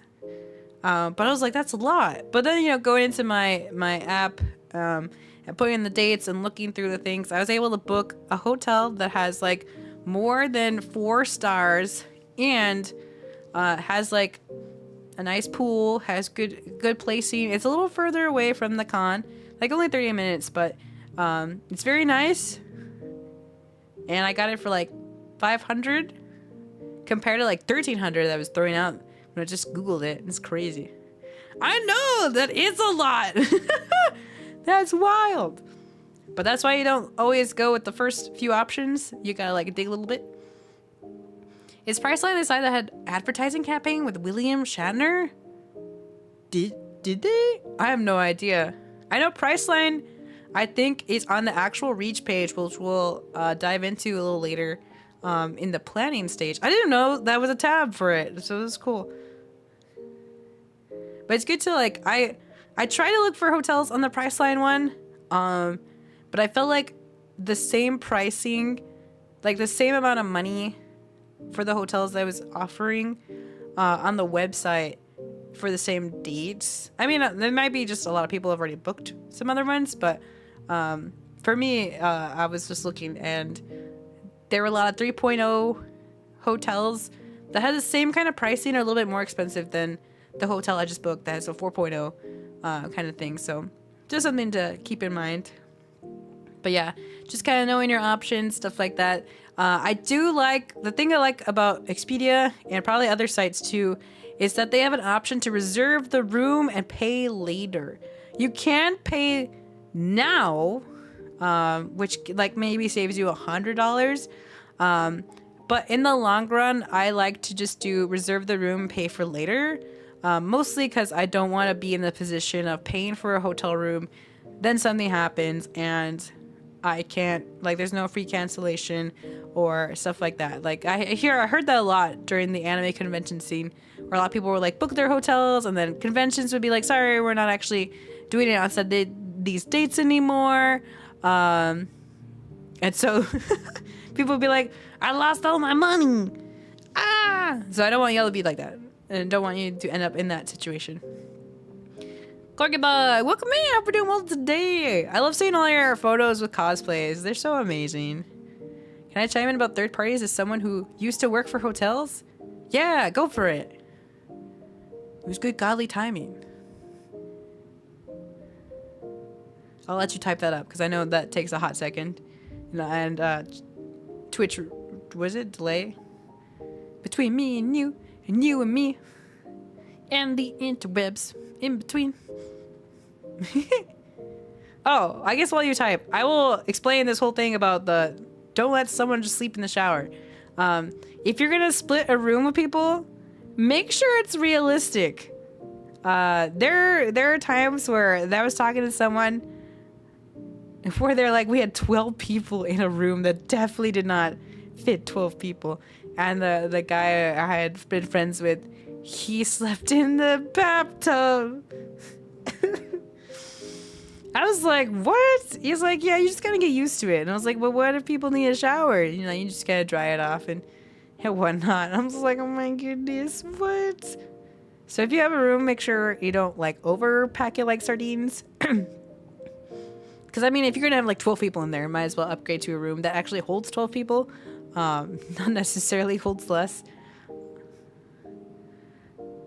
Know how long you'll be in the hotel and Airbnb. Yeah, exactly, for sure. Usually when you're like looking these things up, it'll ask you like, what is your plan, set dates, and making sure before you book that is actually the said dates. For some reason, when I was trying to book for November, all of a sudden, when I clicked something, never mind. That was for actual like air flying. For some reason, when I was trying to like just look at different like the tickets for November, it started as November, but when I was like at checkout, it moved to August, which was so weird. So make sure when you're at the checkout, it says the date that you're checking in. When you're checking out, it's correct date and time, correct month and days, just so in case anything weird happens, you are good to go. I'm trying to think what else. I've always heard stuff like that. I've never had the con experience of sleeping at a hotel with strangers or sleeping with other people. We either just drive to a con or stay at a hotel with just my husband and I. That's nice, Mira. I don't think I've had that problem either, or like had that kind of experience. We did stay at like one person's hotel, but that was basically it. Like there was space for me to like actually sleep on a bed. Be careful with third parties. Read all their terms and services and make sure you're looking at the dates. Compare what the main hotel site says versus what the third-party website says. Some of them are offering things that they don't. The hotels can't help you if something goes wrong. They can't refund you or change anything. You have to call a third party, and some of them are very hard to deal with. Thank you, Corgi Bug, for sharing that. Yeah, that's why I'm like the whole big takeaway in the background of things is reviews. Everything that you're looking into, you're interested in, review it. Where are the reviews for it? What are people saying about it? What are the experience that people had with it? Like for me, I've had no trouble with mine, but that's just a me thing with Expedia. I don't know about other people's POVs, or not POVs. I keep saying POVs, perspectives and situations with other things. And stuff like that. So if other people have good services or stuff that they want to share, I think that's great. If you feel like you've never heard of this thing before, it's super new, you're like, maybe not. It's also good to always read the terms and compare prices, because sometimes you'll find they can get these good deals third party wise because it's just a room that got maybe canceled, or there's just not enough foot traffic during that time. Just depends, a lot of variables of why hotels can do good pricing and stuff like that. Trying to think what else. But yes, always be reading, comparing, stuff like that, just so like you don't get scammed. And that's why I also like doing the free cancellation. So in case anything happens, nothing ever happens to your information. You don't get charged for anything. You're like, you know what? I found a better deal. Just lets it go. And stuff like that. I meant how much time you'll be in your room versus being outside and whatnot. Oh, yeah. You know, that's a good point. If you're going to be in your hotel room a lot, or you just want something super comfy, it's good to have a nice hotel.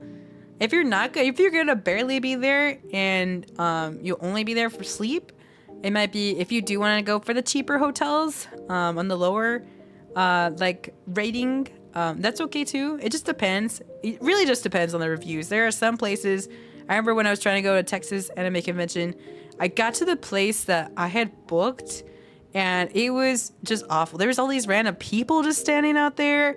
It just looked unsafe, and I was like, oh, thankfully I was able to just cancel my cancellation. Easy peasy, thank the Lord. And then I made a booking through my app for a different hotel, and it was much easier, 15-minute walk. But it was like, man, that's why it's good to do your reviews. Like, don't book a super expensive hotel. If you aren't there much, yeah, you just don't want to be in a bougie hotel. It's just all about your preference. Like, if you really need like good sleeping stuff, or if it's a peace of mind kind of thing, do whatever best for you and best for your budget as well.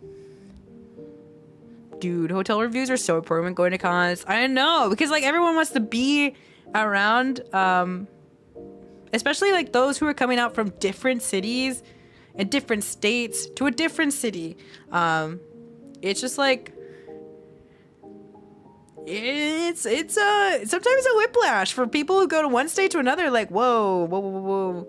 kind of thing. So good to just do reviews and do research on your travels. Welcome in, Volt. Welcome in, Kilroy. Welcome in, Hard Like David. Hope you're doing well today. Thank you for good work. Good evening, good evening. Hope you're all doing well. We're still talking about travel. For those who are newly turned in, if I pause at any moment, I'm still kind of sick, so that's just me muting a little bit.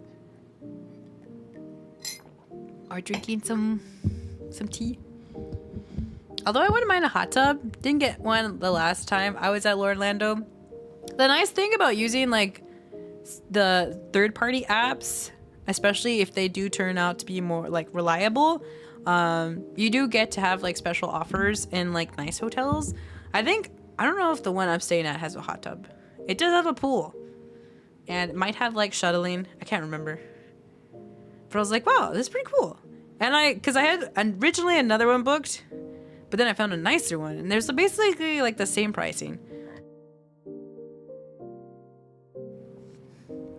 Angel Sun, welcome in. I hope you're doing well today. Thank you for the follow. Welcome to Land of Crescimento. We strive and grow. I hope you enjoy your stay.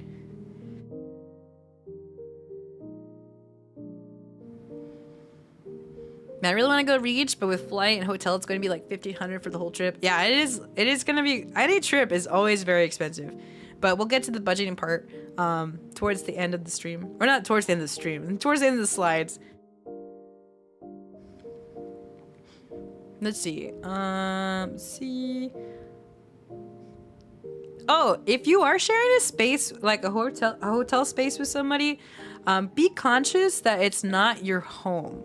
Like, you just can't be doing what you do at home in this shared space. Kind of be respectful and very mindful. Like, hey, I'm sharing this space. I shouldn't be blasting really loud music, or, you know, being like very loud, or like doing this, or taking up all the counter space.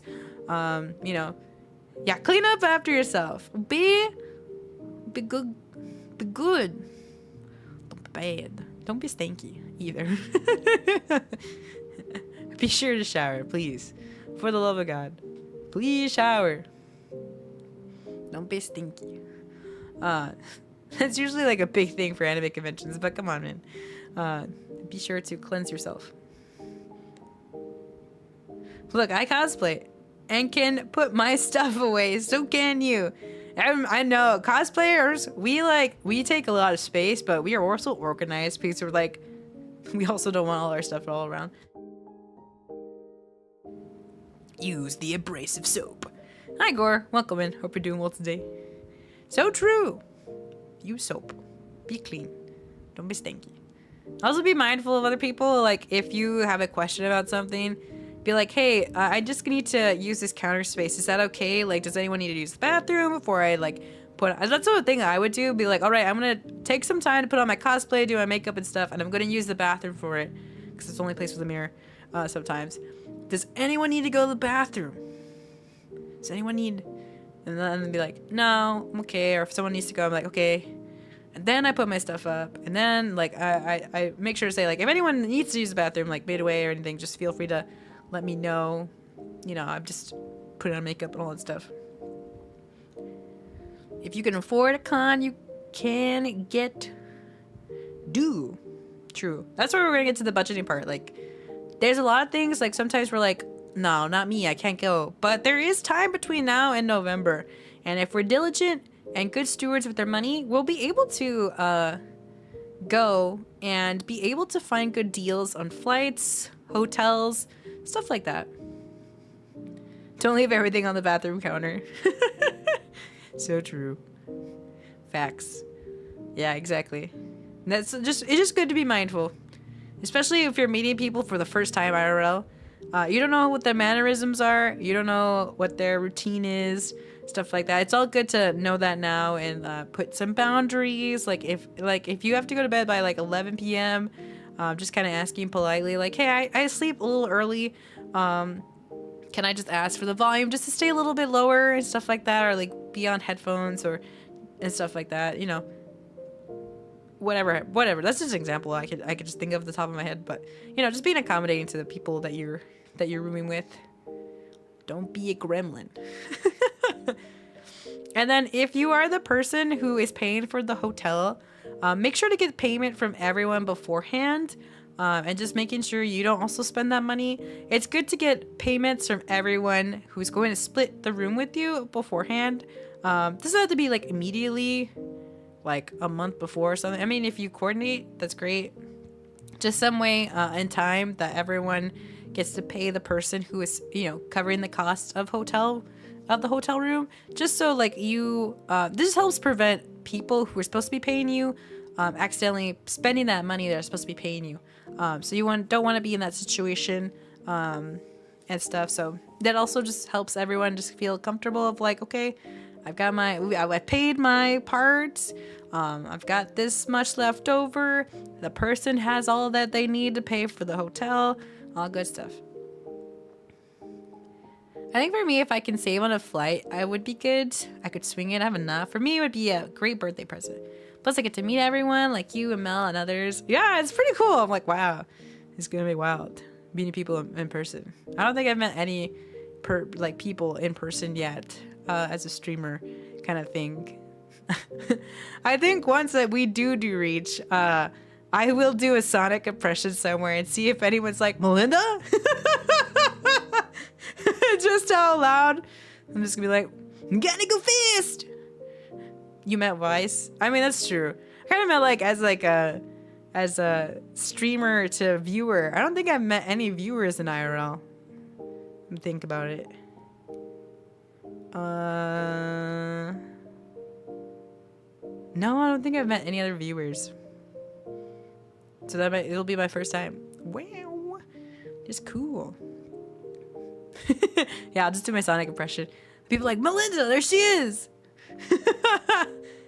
Imagine. Let's see. Is there anything else for launching? There are. Some travel sites have coupons. Like I said before, like Corky just shared, just being able to do all your research, compare prices to a website and the actual hotel site.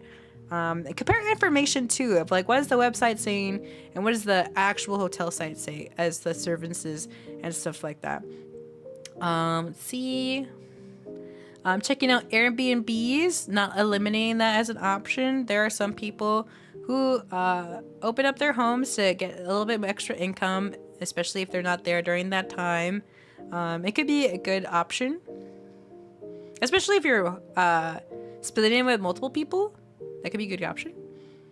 Let's see. Oh, if you do a reserve later and it's like a reserve later, pay later, make sure to calendar cancellation times in the actual state's time zone. Like if I book a hotel in Florida, Florida is not on the CST time zone. So if they say 4 o'clock in their hotel, like cancellation is not the same 4 o'clock in Texas time. And so making sure you have those dated and with the exact same time zone in your translated time zone to help you be able to visualize. I like to put, if I ever have to have a cancellation reminder, I do it like 2 days beforehand. I put 2 days, and then I put another reminder of like, hey, for realsies, cancel said thing. I know this summer, me and Kishu and her family are trying to meet this summer. We live about an hour apart. Oh my gosh, that's so cool. I love that. I hope that works out. The etiquette will be something to understand with pictures and stuff, but I'm sure you'll cover that. True. VTubers, we do like to be anonymous. We are VTubers for a reason. Not all VTubers, but it's just a preference of said streamer. Even like FaceTubers, have preferences for their own photos and stuff. That's true. Airbnbs, they are good options, but they are kind of like a self-serve kind of thing, and they're not here to bring you more towels and stuff and whatnot. If you just feel comfortable in that kind of space and feel like you can uphold all the things that said Airbnb has, then that's okay. If like it's just a good option for you. If not, just going with hotels is also just the norm. Whatever preference works out. Peter, Paul, and Mary, welcome in. I hope you're doing well today. Extreme Western Florida is Central Time, but the rest is Easter Time. What? That's crazy. I didn't know that, because I know that, like, it was Eastern time, but I didn't know if there were spots of Western time. That's crazy.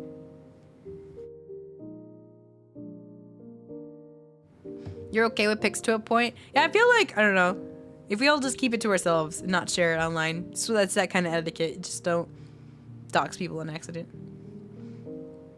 I misheard Easter time. It's okay, it's because I'm sick. So a lot of my words are just like blur, blur, blur, blur, blur.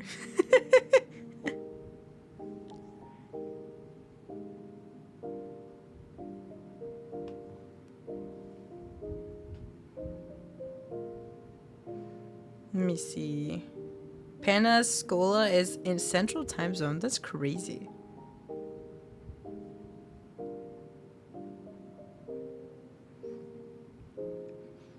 I think once we get closer to it, I can't remember if we just put VTuber. Oh yeah, meeting people. I think that's a slide.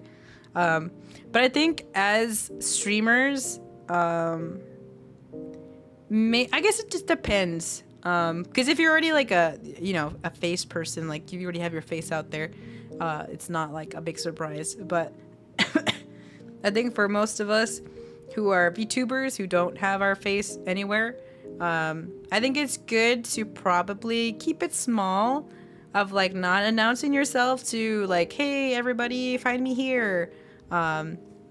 If you don't want a lot of pictures of yourself and stuff like that, or if you want to maintain some kind of like safety and restrictions to yourself,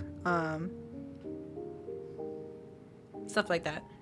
People can block faces and stuff. That's true. A lot of people have worn masks, wore hats, stuff like that, worn wigs. Like you somewhat private. I know, it's always like that weird line of audience and performer, and you just want to be safe, because like one of those things where the majority of people that you interact with, like you kind of know to a degree, but you don't know at the same time. So it's a little tough. But just knowing that as like anyone who's going as a streamer, stuff like that, but also going as a viewer, understanding those boundaries, and as streamers, like understanding that you can also put boundaries, stuff like that. Instead of being like, hello, I'm me, kind of thing. Or maybe like making sure like not everybody knows that you're said streamer of said, in case like they don't know you and they just take pictures of you and stuff like that. It's hard because there is that etiquette with VTubers that I've seen kind of go off the rail a little bit, not exactly like super off the rail, but with like other VTubers who've gone to conventions and stuff like that. Oh, editing photos. Oh, there's some people who just like also wear masks and stuff too. But I know others have different preferences. Yeah, exactly. A lot of people have other preferences. Or wear light-up glasses and hats to confuse AI face recognition software. True. Wear your party gear right then and there. Let's see. Where do we leave off in lodging? Reserve later. Oh yeah, time zones. Reviews. Make sure to budget. Oh yeah, if you want to have a nicer stay, make sure to budget just a little bit.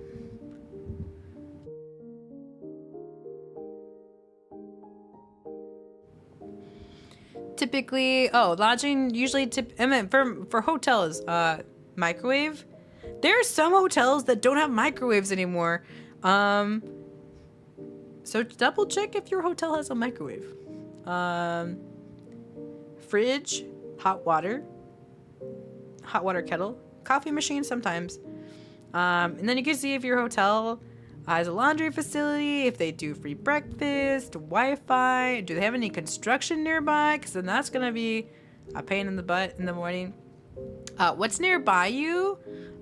Pool, shuttles, gym area, kid area for those who have kiddos, etc. Just being able to see what amenities the hotel that you're looking at comes with. So like, let's say like, oh no, you like spilled stuff on your clothing. Does your hotel have a laundry room. Mostly, a lot of them do, but you never know. So, really, really good. Reach does have a program for food. Yeah, there was the ad. What was it? The food coupon to get pizza and other stuff. I'm like, oh man, I love pizza. Let's be careful. They're charging for everything now in most hotels. That's crazy. Can't have anything now. It's kind of weird because, like, when I went to a specific anime convention in Texas, the hotels did not have microwaves. Like, what? And when I did go to the Florida one,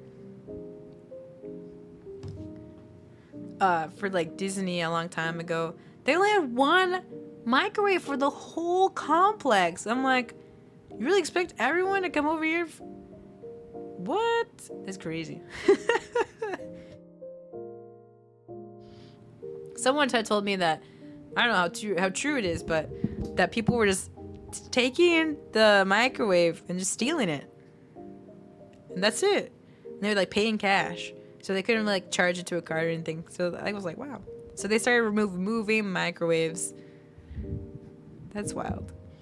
And then checking for safety, mirrors, fire detectors, you know, doing the mirror trick, making sure your lodging, your stay is in sketch. Making sure your fire detectors look like they're alive. Making sure your outlets don't look kind of wonky or burnt out or anything like that.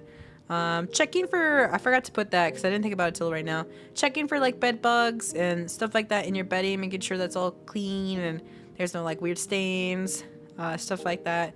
Making sure nothing smells in your room. Just kind of like making the basic checks of your room, making sure it's safe. Does it smell good? Does it look good? Does it not look jank?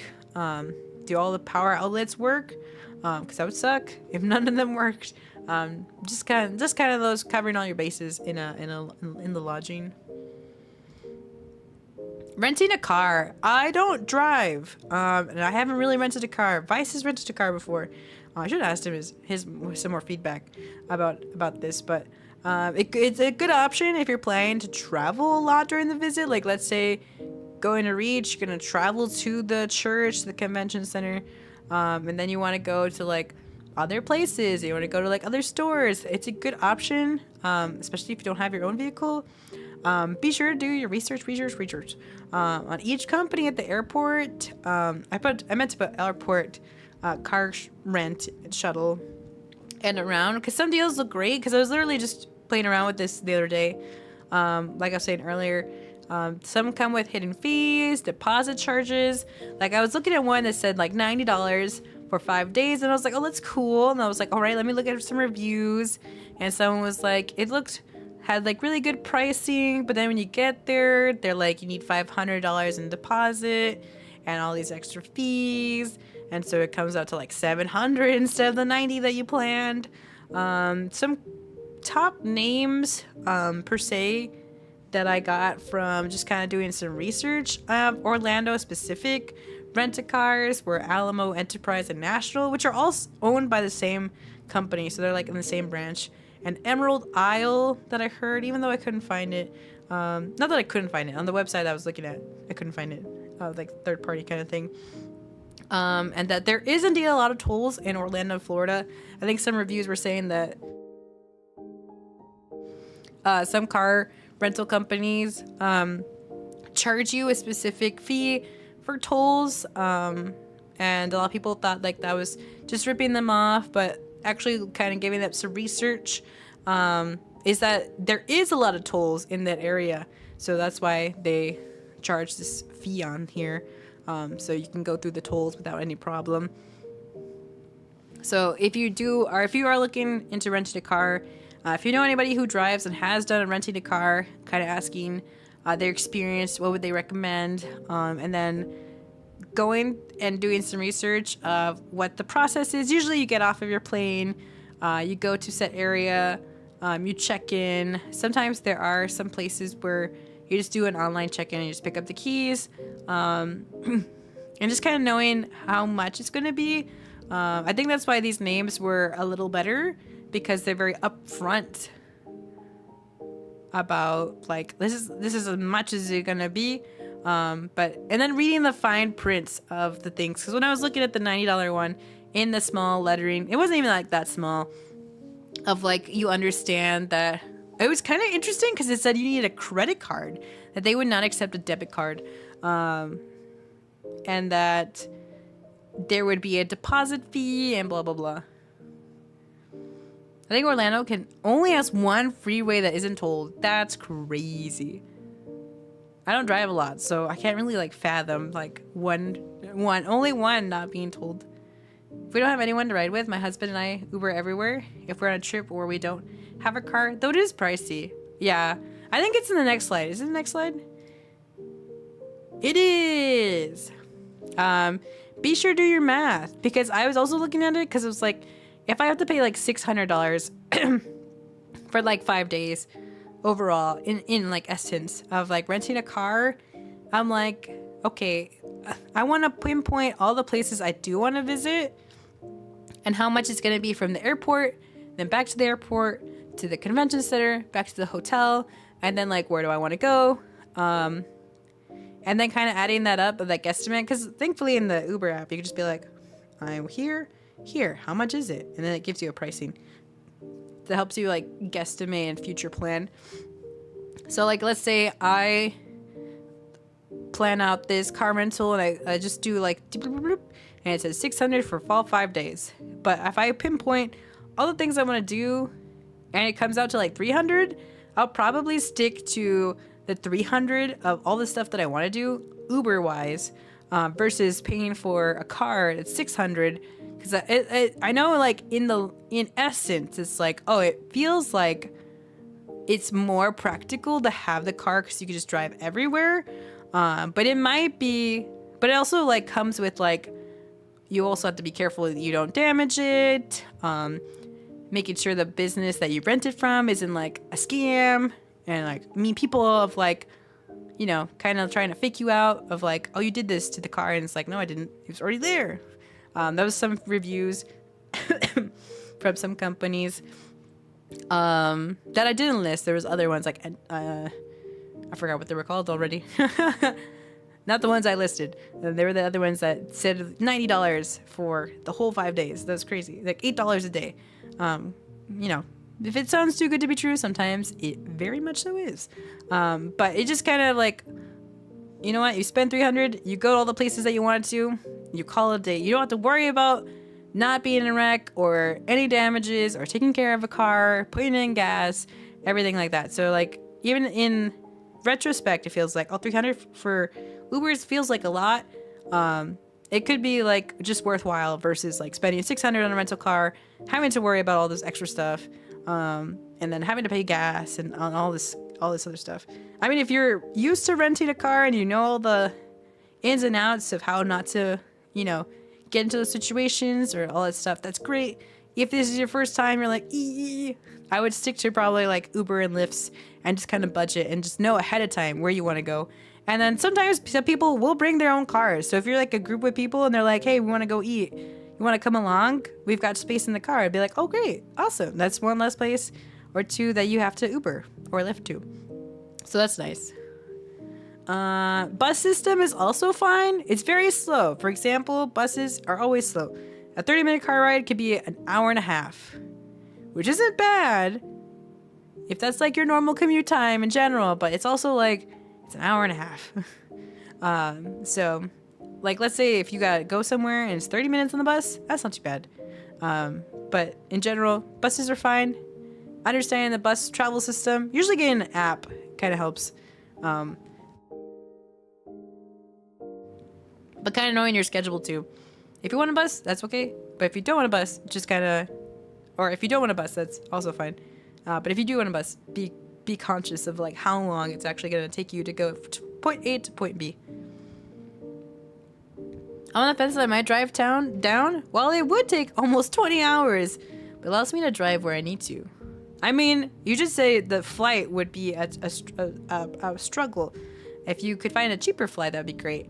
But if you did drive down, you would have to just think about like gas and if you want to, what's it called?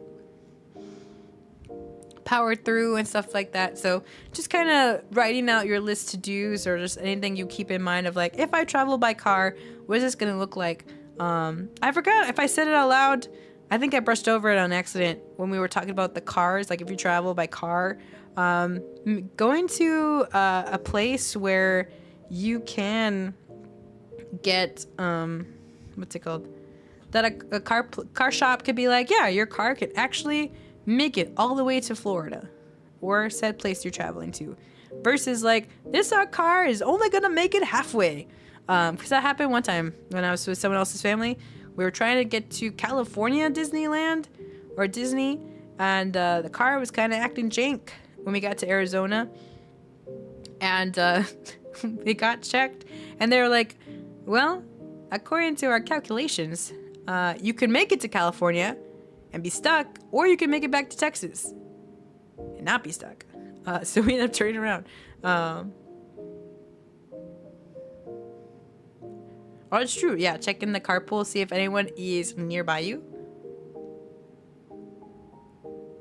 Oh, 14 hours? I mean, cutting off 6 hours is pretty good. I know that's a lot for me. Like a lot of traveling time. I mean, if you don't want to like travel, or unless you're at the bus, yeah, an hour and a half is a very long time. Especially if the bus doesn't come and you're like, no, I should have just Ubered. Ah. If God is giving you the provisions to call an Uber, then please do so. I have an Uber car, so I'm good there. That's nice. What a nice blessing, Volt. Oh, we've moved on to how to pack. Now we've talked about, okay, how are you gonna even get there? And then when you get there, how are you even gonna like, where are you gonna stay? I could also offer to drive people back and forth from the hotel to help out. That's very nice, Volt. Especially if you're going the same direction. I think that would be very helpful. It's very kind of you. Thank you for making this slide for everyone. It was incredibly thoughtful and kind of you, Millie. Thank you, Mira. I was just like, let's make this easier for everyone. Whew. The Lord, I just felt like the Holy Spirit just like helped me like super lock in. I was like, okay. Because traveling can be really hard, especially if you're traveling by yourself or if you're traveling for the first time and maybe you're traveling to a different state instead of like your own state. Like I was so used to traveling around Texas for anime conventions. That was a little different when you start traveling in different other states, especially when time zone shifts and stuff like that, and like and flights and overlay. So just trying to write as much as I could to like help people be prepared, mentally prepared, avoid specific things that other people have done. Hey Kenneth, welcome in. Hope you're doing well today. We are just talking about some travel stuff.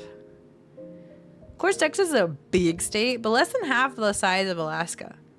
What? I can't believe. I mean, Texas is very big. It's bigger than countries. People across the ocean are very like, why is Texas so big? Why is Texas its own country compared to like their own states?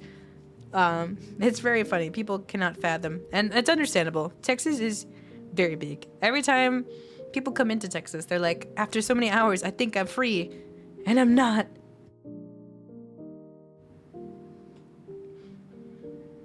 That's okay, Kenneth. You know, if you just need to take some time for yourself, that's okay. You can just relax and just chill. To be fair, my town is bigger than a few countries, like the Vatican City and Monaco. That's wild. That's crazy. That's a big town. Pineapple, welcome in. I hope you're doing well today. Texas is really big. I put it in perspective. It put it into perspective for me when we traveled to Rhode Island once, and it took an hour to drive across the whole state. What? Wow. I can't even imagine. It's like 3 anime episodes, and you made it to the next end of Rhode Island. You need like 3 seasons to get out of Texas. Gas would be about $200 for me, but that would be much cheaper than a flight. Yeah, flights, that's why I'm like, depending if you look at it early, if you can find a flight. Right now, when I was looking at Was it Expedia? I think I was looking at Expedia. If I want to make a flight to Florida, it would be about $400 for the said days and a round trip kind of thing. So it's not too bad. From like Texas to Florida. Blah, welcome in. I hope you're doing well today. Second pre-orders for Switch 2 will be available the day before launch. Before launch day? Also, hi. It's okay. You've come in to be like, hear ye. Second pre-orders for Switch 2 should be available the day before launch day. I don't know what day launch day is. $600 for a round trip? I don't know actually where that state is in reference. I'm very bad at like visualizing the US map. It is somewhere. I mean, 200 would definitely be a lot cheaper than 600. That's for sure. It just depends. That's why we're doing like a step by step kind of thing of like, okay, how do you want to travel? Once you figured out the means to travel, where do you want to stay? Once you figure out the means of where you want to stay, you don't even have to like book the flight or book the hotel. Just knowing like, okay, what is the specifics I want for a flight or travel? What are the specifics I want in a hotel? Like, what am I looking for? Like, what makes me comfortable? What's the price range I'm comfortable doing?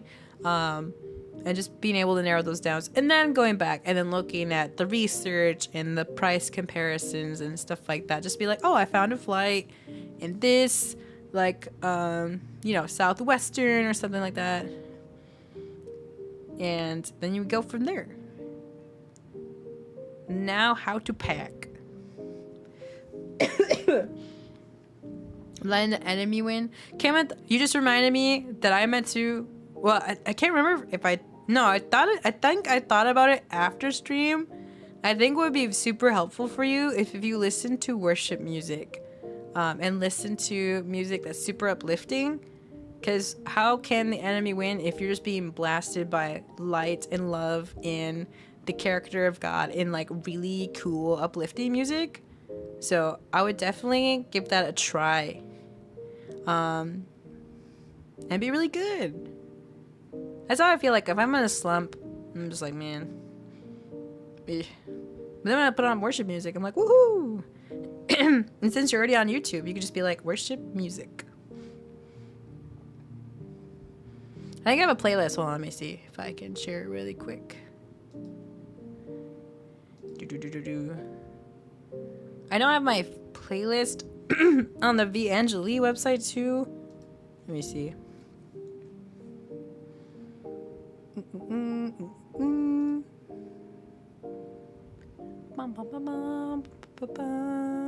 There it is.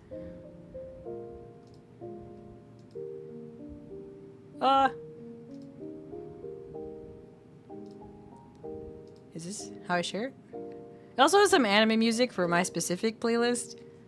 Dang it. Copy. Oh, there we go. I found it. I was like, why can't I find the share button? No! I found it. This is a playlist that I had for Vangeli. Would recommend. It's got a lot of worship music in there, so if you want to jump around. It's also got anime music to fight darkness too. You never heard of that? It's just a lot of praise music talking about God, people's testimonies in music, all kinds of stuff. It's very, very awesome, very powerful. So I would definitely recommend you just check out the playlist. And I think towards the latter end of the playlist is a lot of the worship music that I would highly recommend. PA is one of the OG colonies in the Northeast. Oh, an hour north of Maryland. Okay, now I know where you are on the map. When is the best time to book flights and hotels, would you say? Or does it depend? I don't fly a lot, so I'm not exactly sure. I know stuff that happens in the holidays. I'm just kind of having like a Google flight tracker, or maybe just kind of like Googling like when is the best time to fly to Florida, or when's the best time to book tickets, stuff like that. Maybe when it's not like a high attraction season. I think because Florida is usually like, yeah, we're gonna like go to the water and blah blah blah. It's usually like a high attraction in the summer, tourist place. But then like by November, I imagine it gets a little cooler. So I feel like that's why it's not too expensive to go to Florida, at least from my POV. Why it's not so expensive for me to go from Texas in November. I've driven from DC to Cali and DC to New Jersey. Make sure to pull over and sleep if you get drowsy. Exactly. Do not push yourself. Should I pack ultra minimalist and store everything in a hobo bindle? I mean, if that's all you need, CV, but I don't know, you're gonna need room for extra undies and socks, like I'll say in a little bit.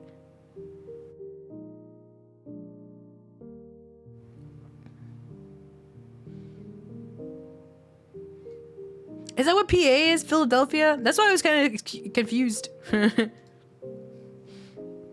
Sup, Rotendo? Welcome in, Ezekiel. Hope you're doing well today. I am, Corky. I am.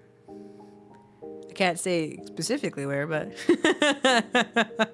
if you want to know, you can DM me. Isn't summer hurricane season for Florida? I expect it to be rainy then. Oh, is it summer?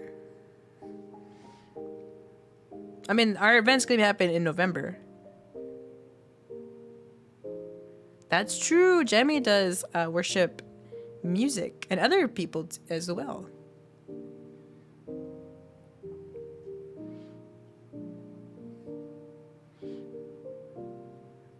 Well, I tabbed out. Let me get back to chat for a hot second. Yeah.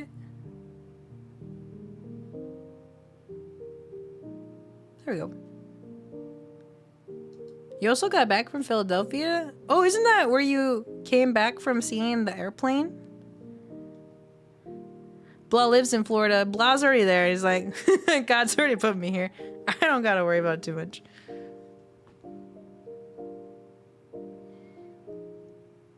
November is the tail end of hurricane season. Oh, that's crazy.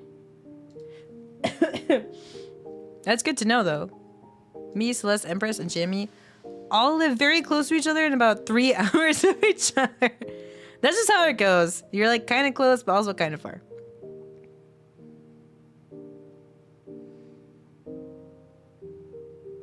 Let's see. Okay. I fixed chat, so we're good. Texas is its own little continent. It's cool though.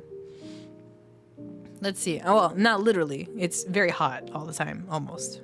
Depends. I'm just like, we're in summer now. I was waiting for spring and it never came. Like maybe a day or two.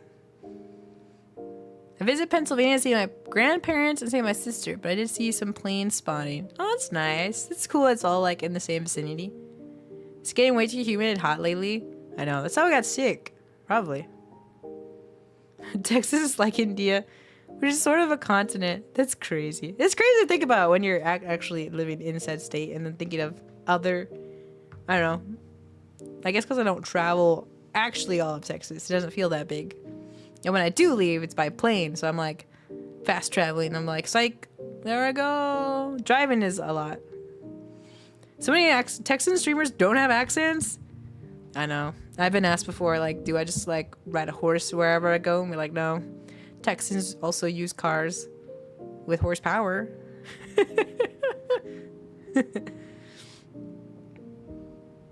Everyone I know from there doesn't. I only have Vice pointed out to me, like, sometimes, like, even being sick a little bit, yeah, I can sound a little Texan. And when I get really excited, apparently, I also sound Texan. But I don't really hear it unless it's very, like, specific, like, it just, like,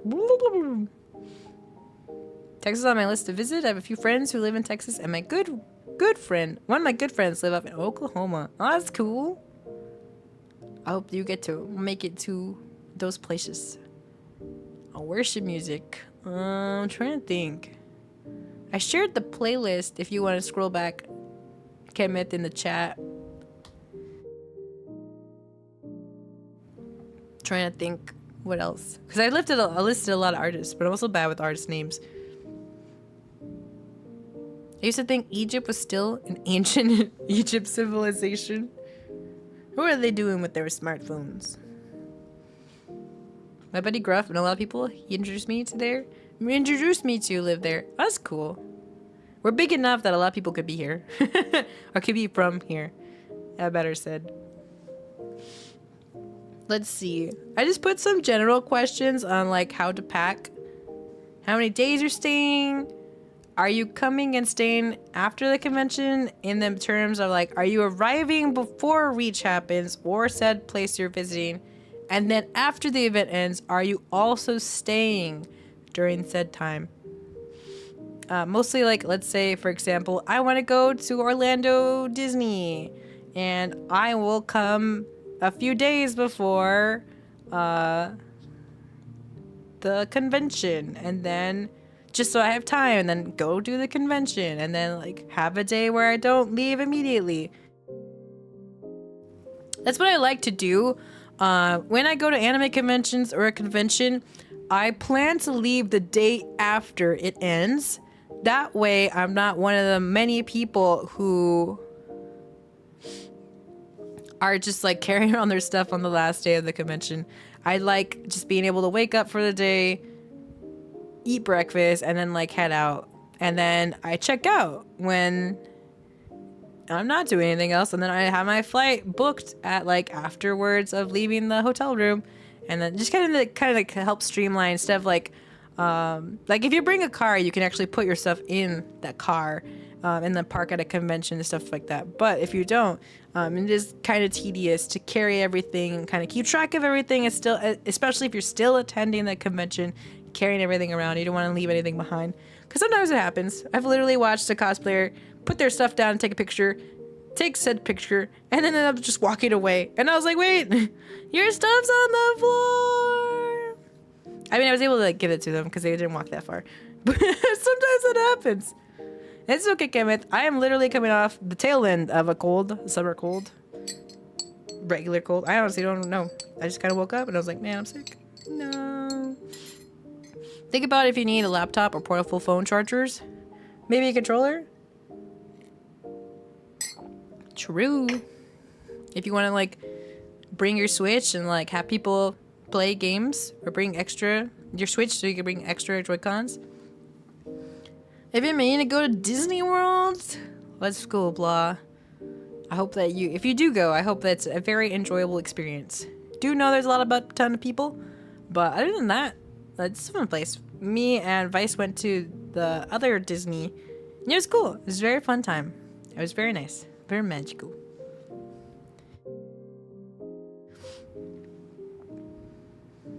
That reminds me, we had to find a place that you paid to hold on to luggage the last time I was in Florida, because we're leaving the day, that day later in the day. Oh, interesting. I know there are, at least I've seen luggage lockers. That's about it. But I don't remember them being like really big, but I do know they exist. So that's interesting. Thank you for sharing, Mira. I totally forgot like such things have happened. When did I turn to God and gave your life to him? That happened about almost 3, maybe 2.5 years ago. On my channel, you can actually watch my whole testimony. If that's very helpful. You just click on, you're already on the YouTube side, so you just click on my profile, and in videos you can see my testimony. It's about an hour long. It's very good. God saved my life, so I won't let the devil steal yours. It's very complicated because like I always knew God was real, but I just didn't know who Jesus was. And then meeting Vice to help me introduce like who Jesus was, kind of thing, and helping me get to scripture and get in the word and be connected to a church. It all like domino effect for me to give my life to Jesus in my kitchen. Very beautiful moment. Very, very emotional, very beautiful. And just like felt like the Trinity just like high five, like woohoo, we've all made it here. So I would encourage if you want to like watch the whole thing, or if anyone else wants to, you can find it on my YouTube channel. Which if you don't know where it is, it's if you look on my Twitch page, it should be linked, or it is linked. Not should be. It is linked. Well, I hope to go regardless, but I was thinking, you know, maybe I shouldn't schedule a meetup. I have autism, so I might not be good with travel planning. I mean, it's one of those things where you just take it at a time. Sorry, I had to cough. I'm just being like, okay, these are the things I would like to. There's also like apps that help you keep on track, or anything that helps you kind of navigate travel or planning or stuff like that. I guess whatever resources you can use to leverage or gain support from other people. It went well. We were going to a beach and boardwalks, so carrying luggage was really inconvenient. Yeah, you want like the scenic, cool anime moment, you know, like woo in the sunlight, instead of being like, I gotta bring my luggage too. Thanks, Mira. Maybe mail extra things back to yourself if it's feasible. Less luggage. That is a thing, that people mail their luggage or mail stuff back to themselves. Just really good to have a tracking number, just so like nothing disappears. I knew about Christianity most of my life, but I didn't take Christianity seriously until I thought it was too late. Well, I'm glad, blah. The Lord makes the way for us all.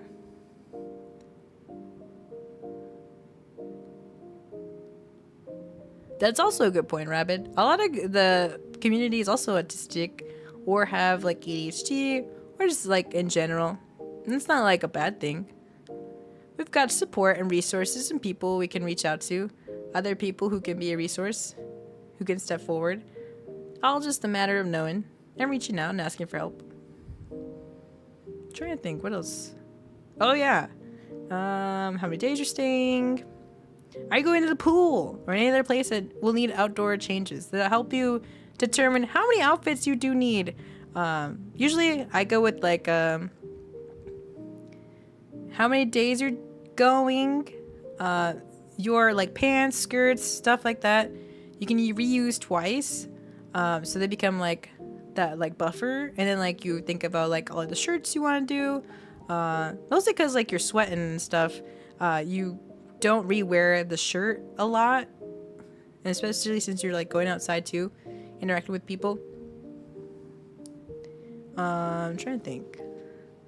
I usually like to pack all my outfits. I try not to bring too much extra clothes, because then your luggage is full of extra clothes you're not gonna wear. Oh yeah, and then looking at the weather ahead of time before you travel.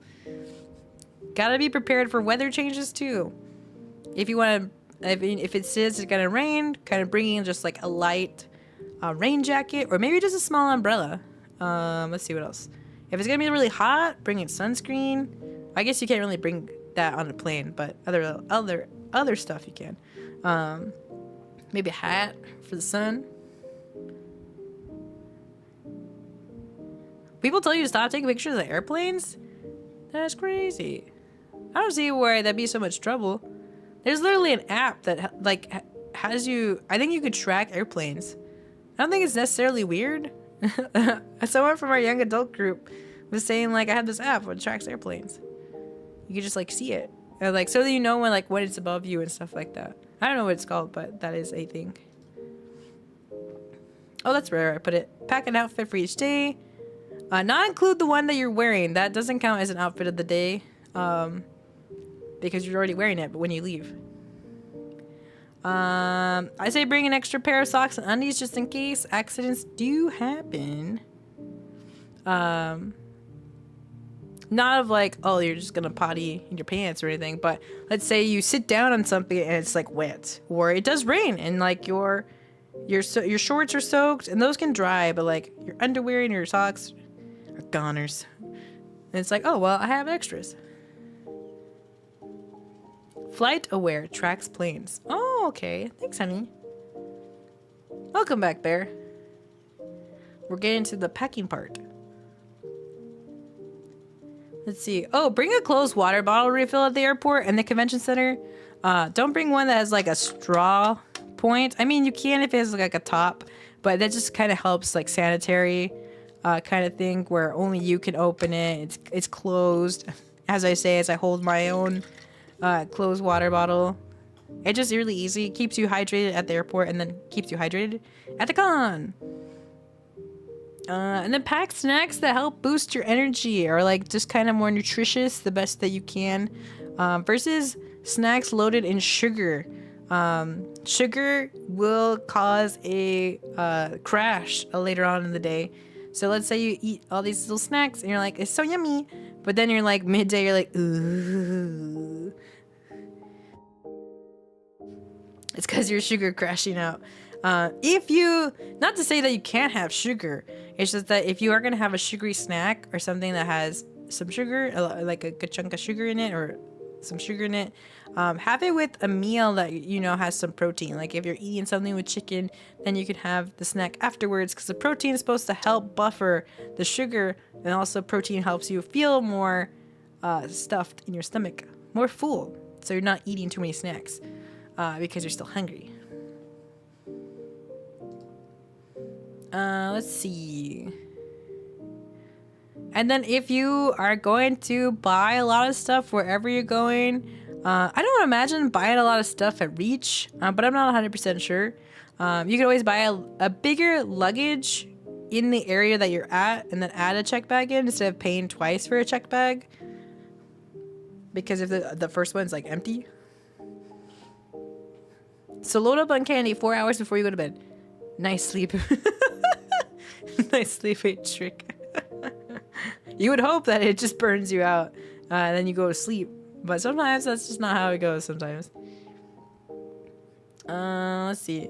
Oh, people who do go by car, you have the actual opportunity to bring like your food supplies. So like if you didn't want to just use the microwave or something and you don't want to go eat out, and you've got, well, I guess you can't really carry that much stuff with you from like your fridge, but you could have since you have a car, you have the ability to go grocery shopping. So if you wanted to get like stuff that you could use for an air fryer, an air cooker, waffle thing, toaster, etc., you could actually like bring that stuff. People who are on a plane can't really do that. If only you could bring your air fryer. Alas, I cannot. People who bring their car can also bring more stuff and bring more back in general. Oh yeah, that's true. People who have a car, you don't have to worry about the suitcase thing. That's more of a flight thing. I always have protein bars and water in my trunk for emergency too. Oh, thanks, dear. It's a good reminder. If you do have a vehicle, just have some extra snacks back there. So if you're like, oh shoot, I forgot to bring it from home, it's like, aha, past me, already set myself up for success. Have I ever traveled by plane? I have. Several times now. The first time I was very scared. I was like, ah. But now I'm not. And then every time we hit turbulence, I just pray. And then we good. Let's see. You can use what you do have in the hotel room. Like if you had a water kettle, you can get some ramen, some soups for the microwave. Oh, my little kitty. I'll let you in, but don't eat the wires. Meow, meow, meow, meow, meow. Do you want a hug? Meow. Meow. Meow. Hi, Patricia. Meow. Turbulence is so spook. Turbulence is so spook. But I pray. It's Patricia. She's such a gremlin. Did you just want to be held? I guess you did meow about it. I was like, why didn't you just ask? But you did. And then writing down a checklist of what you want to bring. I don't have a specific checklist because I don't want people to feel like, oh, this is the go-to, like this is the end all be all kind of thing. Just being able to write what you want, like if you want to be playing your Switch and you want to play with friends, pack your Switch. What does the Switch need? It needs its charger. What games do I need to bring? Do I want to bring a charging port? What's it called? Do I want to bring a fan for around my neck if it gets too hot? Stuff like that. Just making like, I like to write out my list, and I write it out of like hygiene, clothing, travel, day-to-day, food, just stuff like that in general categories. Then I know like, oh, I want to pack this, I want to pack that. And then sometimes I just have my luggage open and just start dumping stuff in it. Like I make my list and I'm like, all right, I'm gonna need this, I need that, and then all that I need is like accumulated in one area. And then when it comes to like actually like packing and stuff, I'm like, okay, well, I've got my outfits and I fold them. If you feel like your clothes don't fit, there are the bags you could just like air seal. So you put your clothes in and then you like sit on them, or vacuum seal it and then they shrink. That's very good.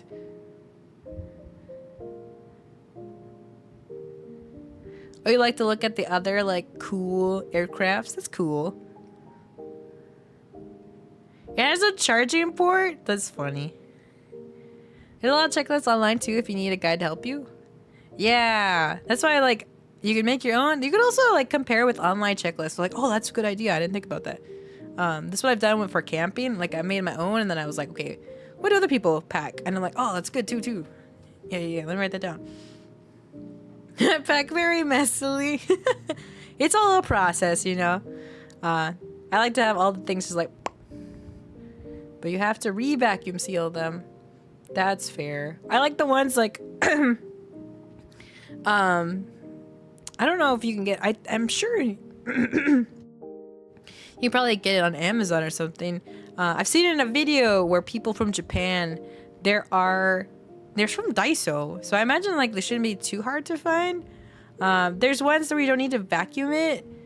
You just sit on it, and it acts as a vacuum seal or something like that. I'm like, wow, that's cool. Japan thinks of so many other things.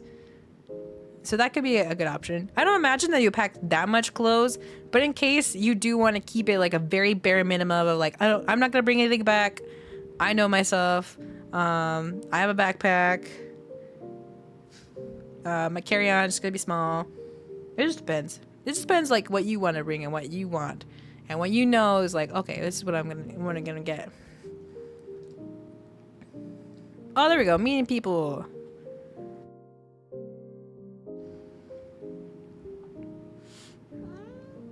Meow. My kitty. Don't push yourself off. I can't remember, Kenneth, but there's a specific video game where you can emulate being a pilot, like emulate kind of like the driving games, that like emulate you being the racer. I forgot what they're called. There's a very specific one that my coworker plays, and then there's one for like doing a plane too. I'm like, that's cool. Let's see, meeting people, making a plan. First and foremost, obviously a majority of people will not. Oh, that's where I was talking about. Look like their avatars. So don't have expectations when you're meeting anybody who has an avatar. Because a lot of us don't even look like our avatars. So just kind of like making sure like you're mentally prepared of like, said person will not look this way. Oh, flight sim. I think it said fight sim. I was like, who are we fighting, Rabbit? When you're meeting people. Flight simulator? Yeah, I guess so. Microsoft Flight Simulator? Mayhaps. I don't know. I've just seen it secondhand. I've never played it. But I'm like, oh, that's cool. I'm glad you're telling people that. Yeah. Also remember that VTubers and Avatar people are actual people. I think sometimes people forget that we are not just an anime person on the internet. We are just regular people who don't look like our VTubers. I mean, some people do look like they're VTubers, but a majority of us don't. So just kind of having like not those expectations and having that respect of like, why aren't you in your hair red? You know, because no. Technically, lore-wise, my hair was originally black, and then it like through transformation it ends up red, but that's beside the point. Microsoft Flight Simulator for driving games. There's a bunch like Forza Horizon, Assetto Corsa, F1, 24, etc., etc. Thank you, Bear, for sharing.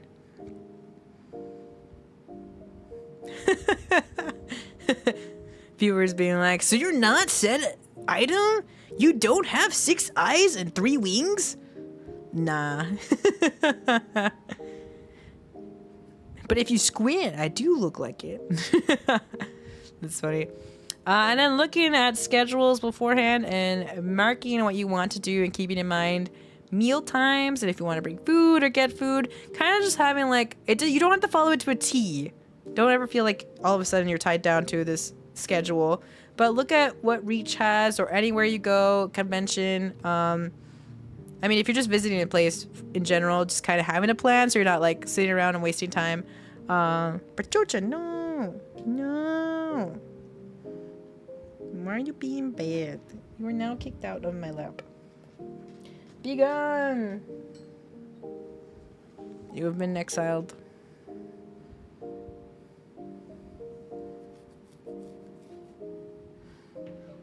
Good at cosplay yourself. It'd be funny if our viewers cosplayed as ourselves, and then be like, "Who's the real one?" Which is very funny. Let's see. Making a schedule, going over, making plans. Any tips for feeling socially overwhelmed without having a place to escape? I think if you do need a place to escape, in essence, is the restroom. Kind of having the space to like lock yourself in a stall and just kind of breathe.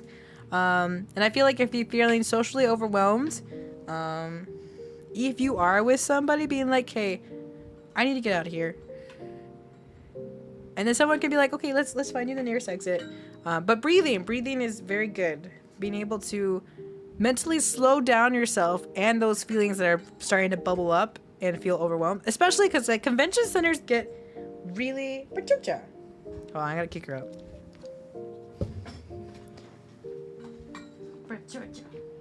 What are you doing? Why are you trying to get the wires? No, come back here. Come back here. Ugh. Sorry. You've been exiled again. Oh, just decompressing? I would imagine just breathing. Like, probably YouTubing. The majority of YouTuber fans. I mean, this doesn't stop people from wearing maid dresses.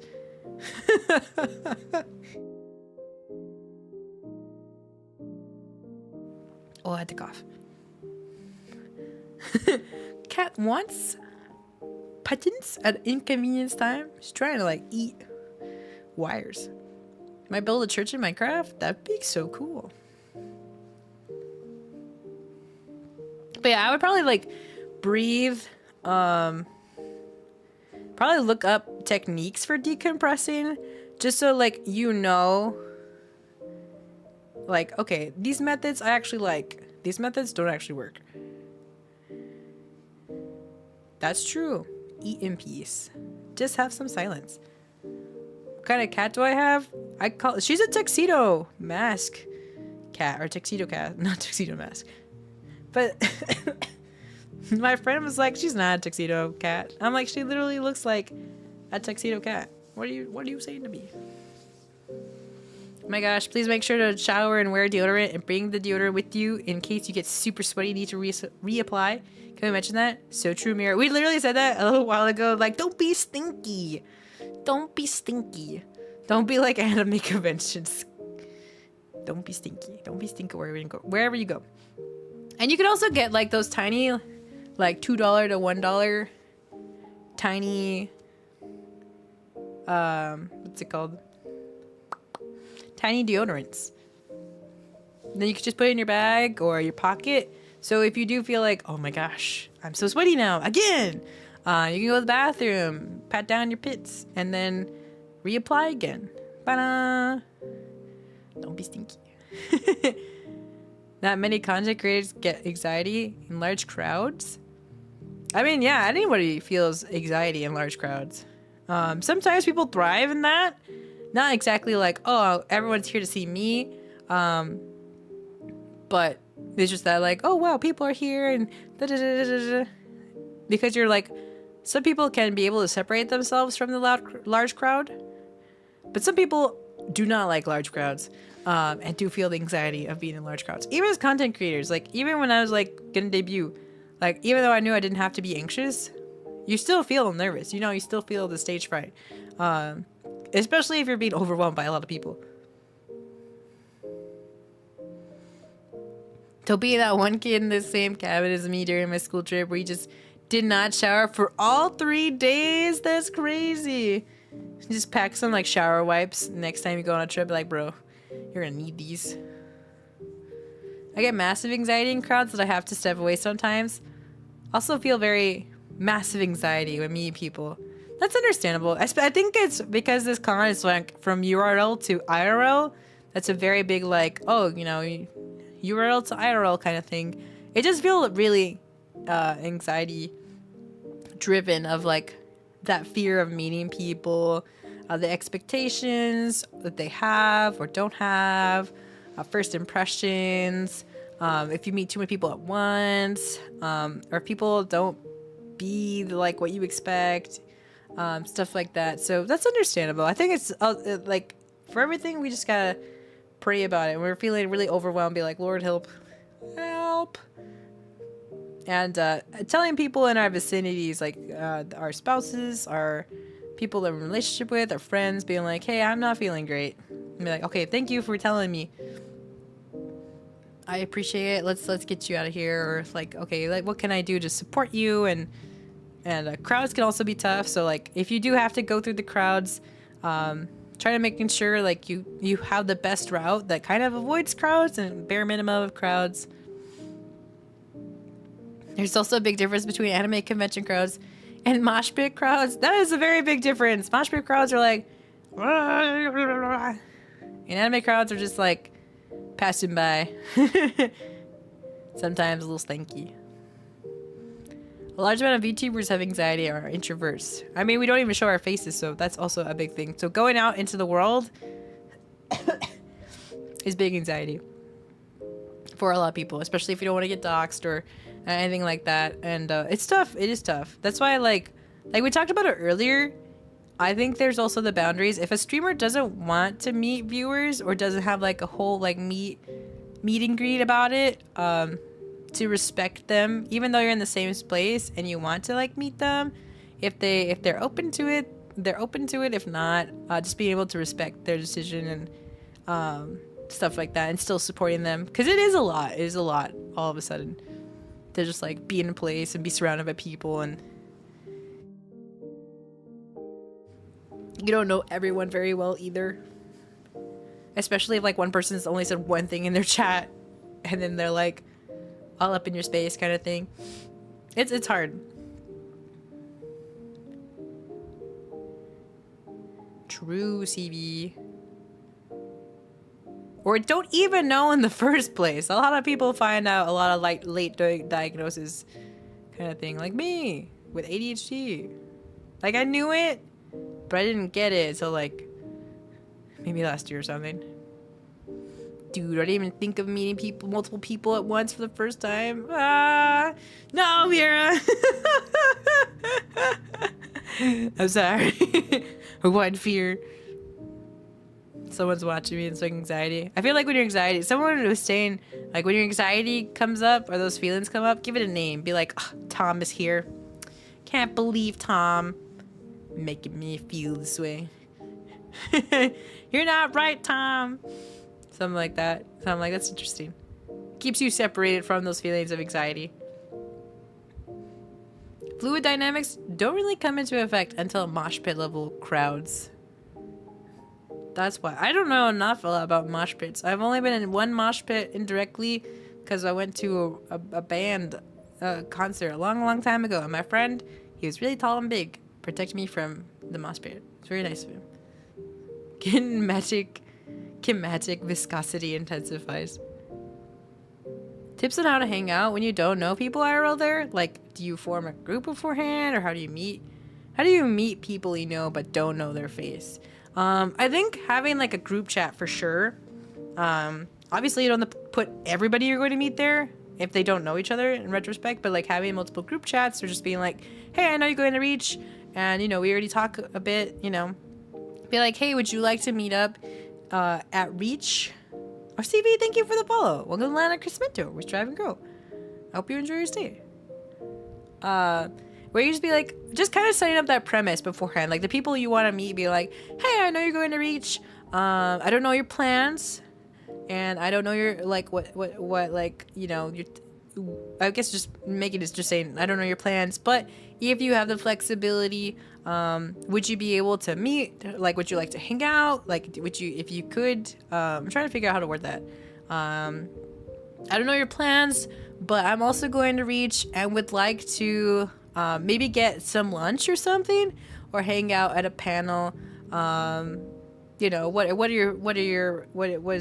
is Reach looking for you or something, kind of like along those lines of like just establishing like, hey, I know we're both going.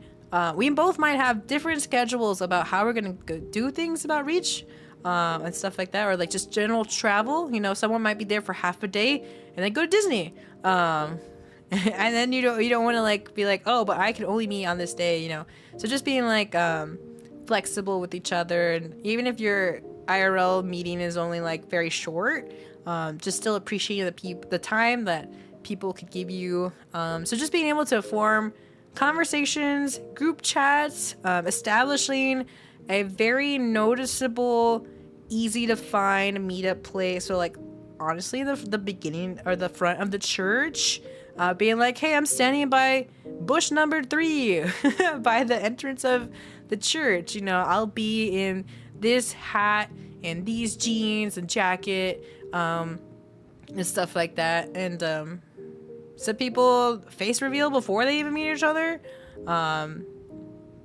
via icons or something. Like if you share, I would still keep it like Discord group chats or group me or Instagram, whatever works, before you advance to each other's phone numbers. I feel like you get to phone number bar when you really know people really well, and you know, like, okay, I could trust this person with my actual like personal phone number. So like if you're just about to meet people, I would keep things just strictly on Discord or Instagram, stuff like that. Anxiety reminds me of that one song I hate. No. I think another thing to mention is that don't expect to be able to spend the entire time or even a bunch of time with someone, or like your Oshi, especially if you don't know them too well. Talk things out beforehand. Don't expect to meet someone you like, then not be able to tag along with them the whole time. That's a good point, Mira. We have not. I don't think we've talked about it, but I think that's a really good point. Because people are there with friends or with loved ones, and may already have other things on their agenda. And it is the hard part. We already give a lot of time in streaming, and so you can't expect the same equivalent. Like, I know I stream for like 6 hours and you be vibing, but it's not like I can give you 6 hours IRL time. You know, because I do like to travel around the convention. I do like to go around and look at other stuff and plan other alternative things. So like if I meet anybody, it'll probably be very briefly, and probably won't be very long. It just depends. So don't feel brokenhearted if you do meet like your Oshi or content creator at Reach or anything, and you know they're like, oh, I can't tag along with them. It's one of those things where we do have to keep those boundaries professional too. Like if we don't know you too well, we can't have you just kind of tag along all of a sudden, or feel that pressure to, you know, allow you to tag along. Because like, what if you tag along and then like 30 other people show up and they're like, I want to tag along with Melinda or Mira or something. I can't accommodate all 30 people, but I can still like say hello, and, you know, it's nice to meet you in person, thank you for support, stuff like that, because we're people too, honestly. I think that's the big thing. If you're content streamers that you look up to and are inspired by, we're all just people too, that God is just working in different and cool ways to bring the gospel, to bring light, to bring hope, and stuff like that. So but we are just people at the end of the day. Now is a good time to mention Reach tickets are for the whole thing. No day passes. Oh really? That's cool. I didn't realize. I should have realized, but I didn't realize. I guess because they're always structured in day format for conventions. But yeah, thank you, Rabid. I have pinned the link for tickets. And I guess since they're going to do stuff on the 9th, you don't have to worry about, like, I don't know, spending extra. So that's nice.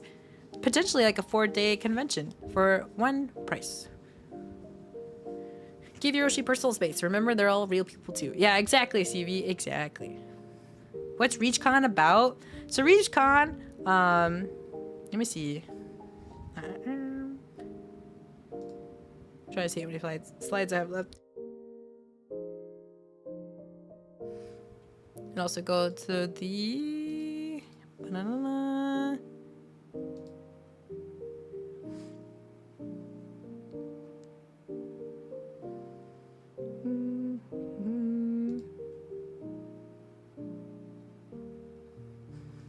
Okay, got it. So ReachCon is just basically gamers, cosplayers, streamers all unite, and there will be a lot of panelists. They'll be talking about like leveling up stuff in your life, wellness, just a whole lot of things. Also tabletop, and just being able to have a space where Christian content creators are coming together, and a lot of them will be paneling, I believe. Or maybe not all of them will be paneling. But just kind of just being able to level up your life and having this opportunity to meet other people who are also walking in Christ, but also in fellow nerd cultures, nerd interests, and then you get to meet people, have fellowship, meet content creators. What else? You don't have to be Christian to go. So if you're not, and you just want like really wholesome vibes and really wholesome people, what's Oshi? Oshi is basically like favorite streamer. I think it's just a Japanese word.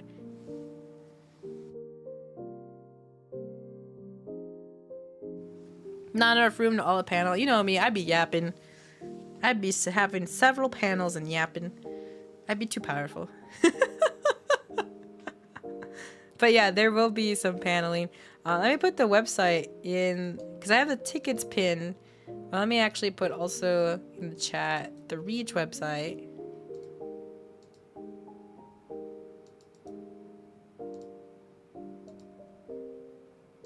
You misheard Oshi the first time I heard the term. That's so funny. I mean, it's a Japanese word, so like if you didn't know, then just be like, what? What is this? Let's see, schedules. Oh, we got to the budgeting. Oh, let me adjust gotta take my headphones off for a second. All right, readjusted. Had to readjust it because the cat moved it. All right, now we're budgeting. Now that we kind of like walked through all the things, let me pull up my sheet. See if I can pull up the sheet while still keeping chat. Well, actually, I have it on Notion, so I can actually do it from my phone. I don't have to minimize chat yet.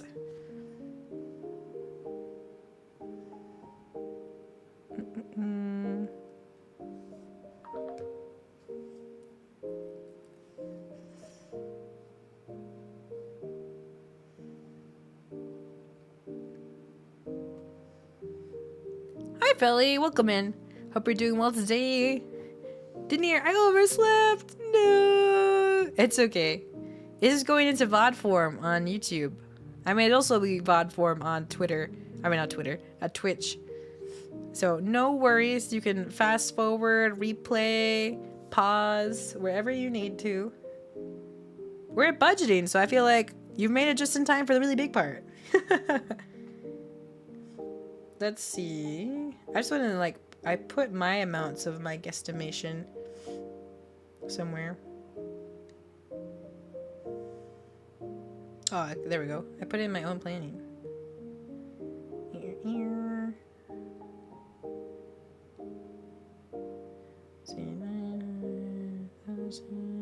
Okay, so that's not bad. Definitely considering it. I mean, it'd be fun. Only if it works, you know. Don't force yourself to go to something. I just came to say hi from the VOD form. Hi, Josh. Josh. Thank you for saying hello. Hope you're doing well today. Say hello in the VOD. From the future. I'm in the future. Yes, find this VOD also in the future. So we're at the budgeting part. So something to help. So I'm just going to use myself as an example. Is that I've done all my research. So I'm like, how am I getting there? I'm getting there by flying. So how much is it from Texas to Florida during those travel times? The flights I was looking at are about $338.96.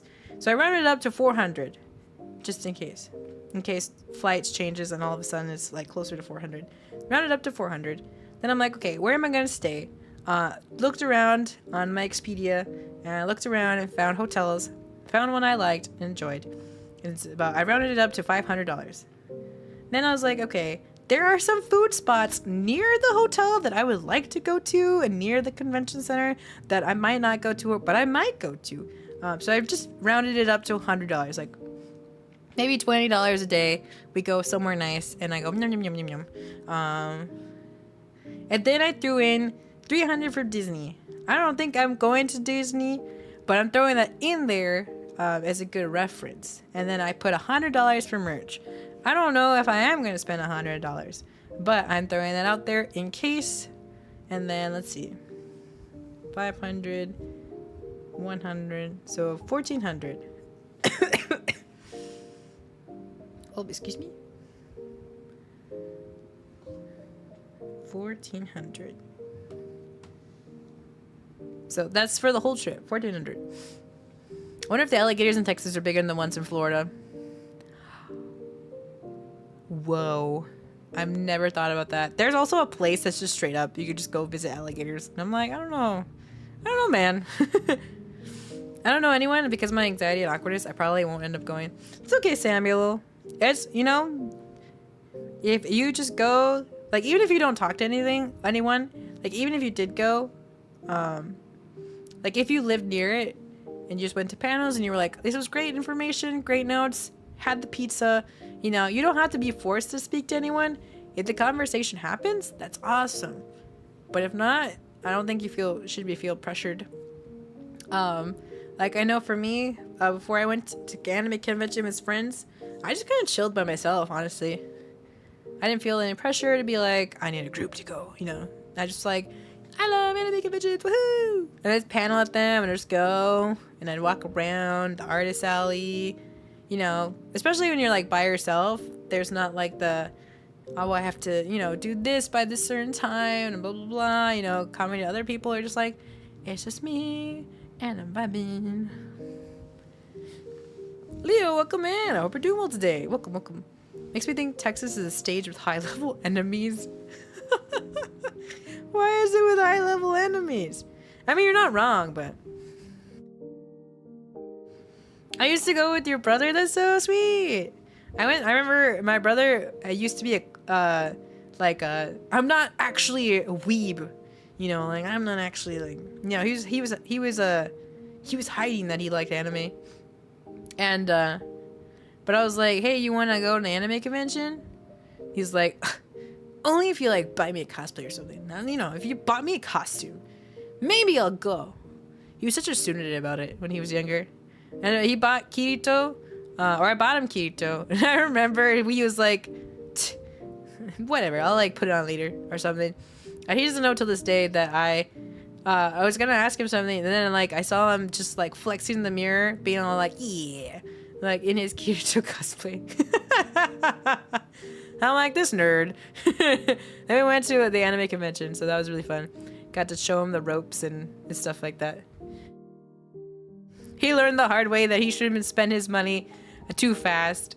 It was just really funny. Texas is rough and a wild place. True. All of a sudden we're like very like rural, and then city, and then rural. It's Thursday to Saturday. I know. It is the weekdays to Saturday. Oh, let me double check actually. Here. Calendar.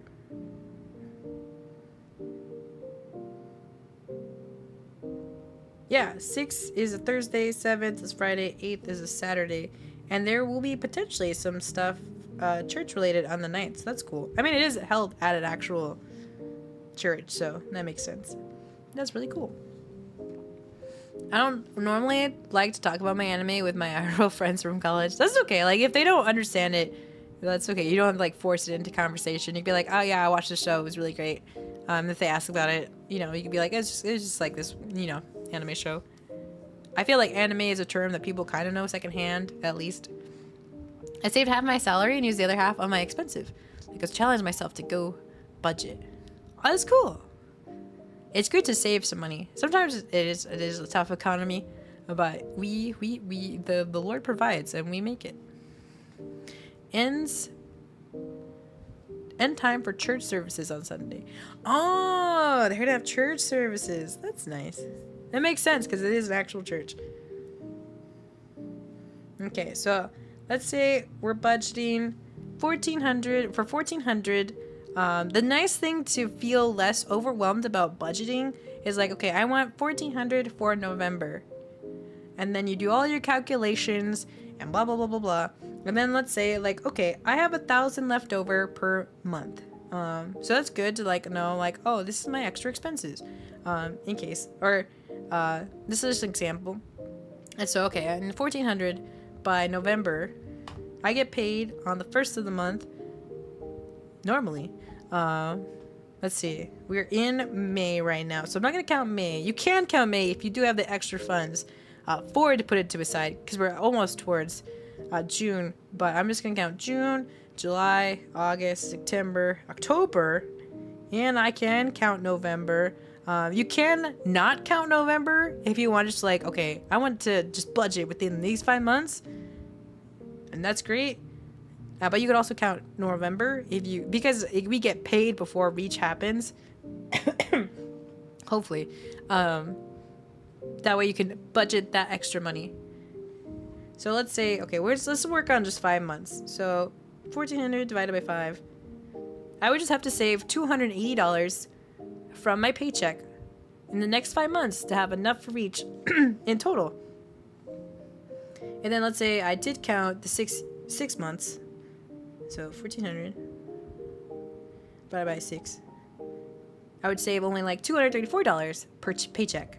So by the time I got paid in November, I would just have that $234 saved. So realistically, okay, I've got about $240 I gotta save each month in total. The only thing that you would have to like immediately use those kind of like, okay, so you have like $240 for like 2 months. That's like $480. Then my flight was about $400. So like in about 2 months, I could buy my flight ticket. There you go. Then that's the money I saved during that budgeting applies to my flight, which I budgeted in, and then I have my flight tickets. My hotel is reserved. I don't have to pay for it until I actually check in, so I don't have to worry about those funds being there immediately. Food, Disney, merch, we're all kind of like flexible numbers. Like, these are the things I maybe will do, and then maybe not do. Look, my phone is exploding.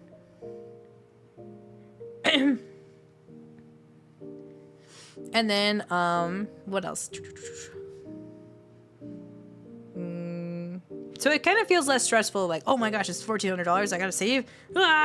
We still have about like 5 months, and technically you can count November as 6 months because we get paid before we go to Reach, because Reach happens the following week after the first. Brain can't handle many numbers. No denier. I mean, what's also helpful is just having a spreadsheet.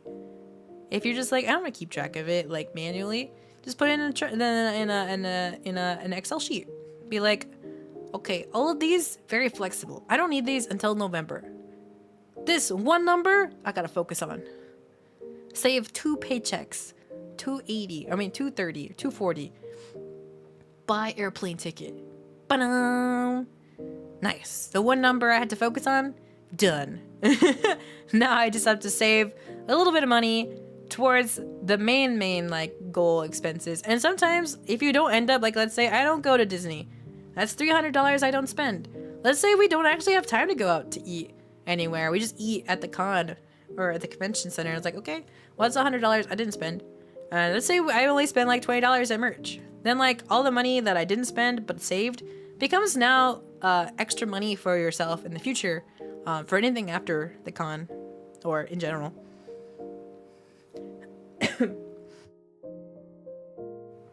Compared to other conventions you've been to, do you think there will be a lot to buy at Reach?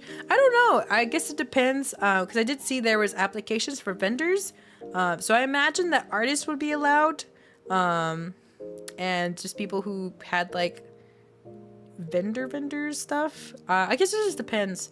I'm not exactly 100% sure what they would have. I guess someone who has been to Reach before could say like, oh, they've had this in the vendors kind of like area or stuff like that. Or maybe they don't have like the vendors that we think like other anime conventions do. Oh yes, Rabbit, that is a very good, important thing that you have mentioned, and I'm glad that you brought it up. Cash is very important at conventions because, well, one, you don't get taxed for it, and taxes add up real fast if you are going to vendor to vendor to vendor to vendor. Like, let's say, like, you go tap your card, it's like $2, like, okay. The next one, it's like $5, okay. You do $5 again, and you do $5 again, you do $5 again, and then by the time you like go down one row, you spent $40 in taxes instead of $40 on something else. So having things on cash, on hand, very handy. Go to a bank. You can go to a bank when you're at Florida or any convention or anywhere you go visit. Well, mostly conventions. You don't really have to pull out cash for, you know, general trips, unless you go to Japan and other places that actually do need you to have cash on hand. But yeah, for conventions, having money on hand is such a lifesaver. And then I always tell the people at the bank, like, can you help give me like these kind of amount of ones, fives, tens, keeping the bills kind of small so it makes it easier to be like, hey, do you have change for a 10? They'd be like, yeah, instead of being like, hey, do you have change for 100? I mean, the bigger vendors who sell like a lot of, you could tell like they have their own storefront, like storefront.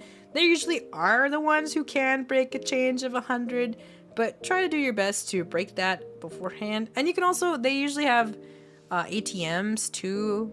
But if you want to save yourself like the $3 to $5 charge, because there's only a limit as well. I mean, you shouldn't be like spending too much money, but some people do be wildin'. And you know, if you are quite blessed, you know, to buy like $600 worth of Pokemon cards, I don't want to say go for it, but be responsible with your money.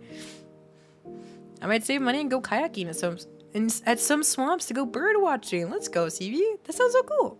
And Yellow Mustard, welcome in. I hope you're doing well today. Dad jokes. Here's a daily dad joke. I can't take my dog to the park because the ducks keep trying to bite him. I guess that's what I get for buying that purebred dog. That's pretty good. I always put 500 savings every month.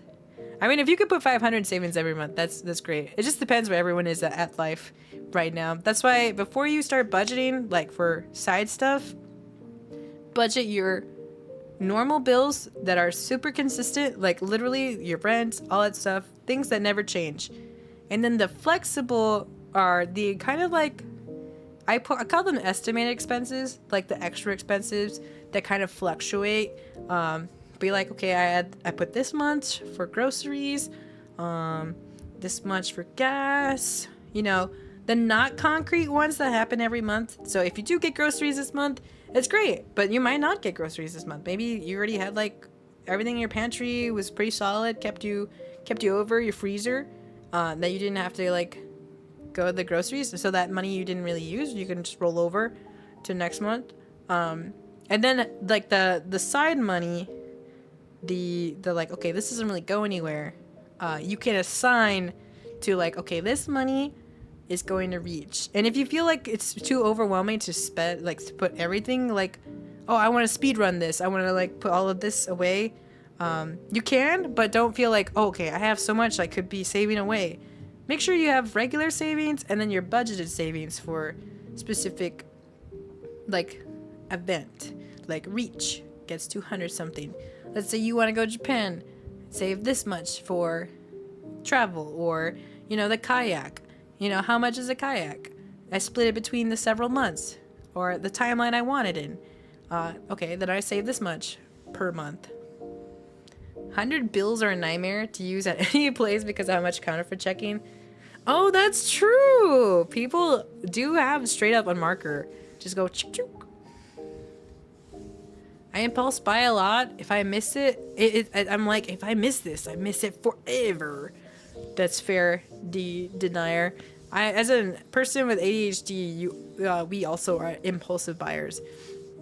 It's like, man. What kind of helped is that because I paid things in cash, I had a limit. And sometimes it is easier to pull out your card and be like, well, the limit is gone now. But for the most part, if you have a limit for yourself, and then tell a friend, like, hey, I brought this much with me. If I go over, remind me I had a limit to begin with. Please help. That way, like, when you start running out, be like, okay, I know I feel like I'm gonna miss it forever, but what's actually an item instead of being like, I'm gonna miss it, what are some items I'm like, you know, I don't want to be mad at old me of like not getting said thing, or like what, you know, kind of like let yourself sit on it too. If like you like an item really quick, it's like, wow, but it's like, oh, but is it gonna be an item that just sits around in my house again? You know, what's actually like practical or something that will bring you joy, some stuff like that. Stores won't take $100 bills if they're too old. That's interesting. Have silver notes for the 1920s. Wow. I guess they have to filter through at the banks the $100 bills and catch those and then like put them somewhere. Maybe. Question mark. I definitely impulse buy too much. I usually spend all my money the first day of the con. Yeah, I think I've gotten better like by day 2. I spend maybe the amount that I've allotted, but sometimes it do be hard. But we persevere, we learn, we are flexible, we get help from our loved ones and friends that we're with. What's something I've been doing is like I let myself sit on it. Of like, if I can't find something like this again, then okay. But if I know, I'm like, okay, someone else is gonna draw this character or something, like it's fine. But original art or something, like, okay, well, it's not like a big deal that I need this and stuff like that. So it's just kind of like figuring out some rules for yourself beforehand. I remember there was a cap in Japan I wanted to buy. I told myself there would be a chance it'll appear somewhere, and I never found it since.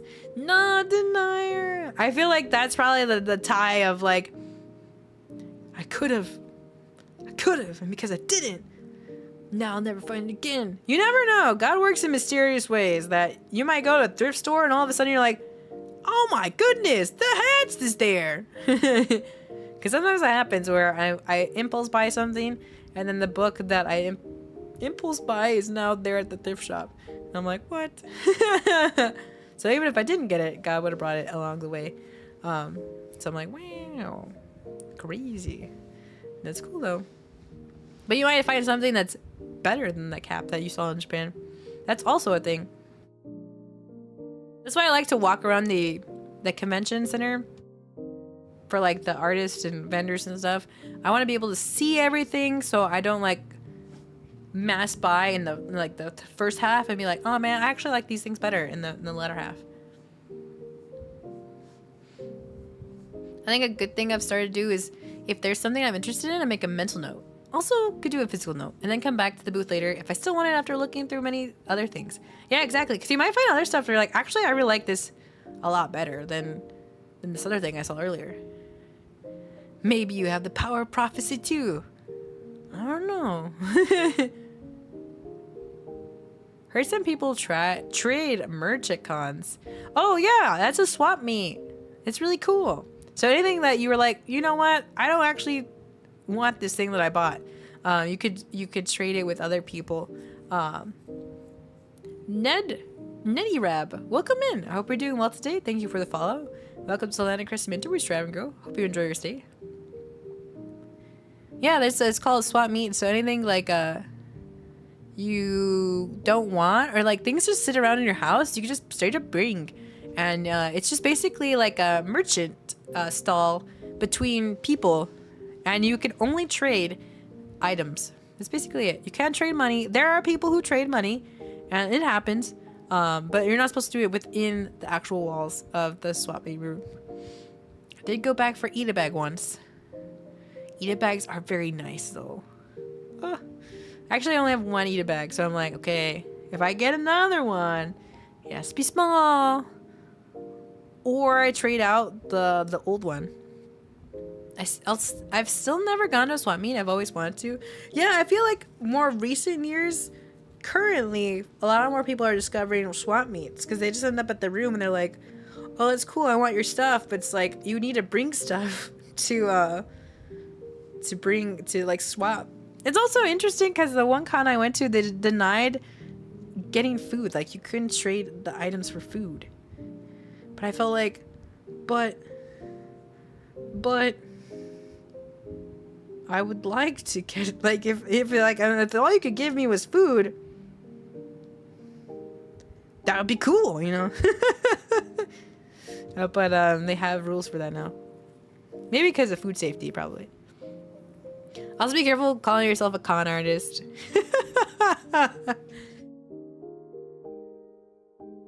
I literally said that to a friend. I'm like, "They're just a con artist," and he's like, "What?" We were literally at the con in front of said artist booth, and I was like, "Well, I know when I say it like that, there's an artist at a convention. They're con artist, not a con artist. They're con artist."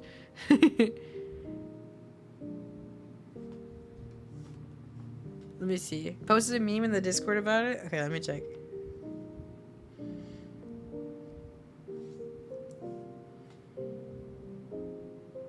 I'm a con artist. Scam me.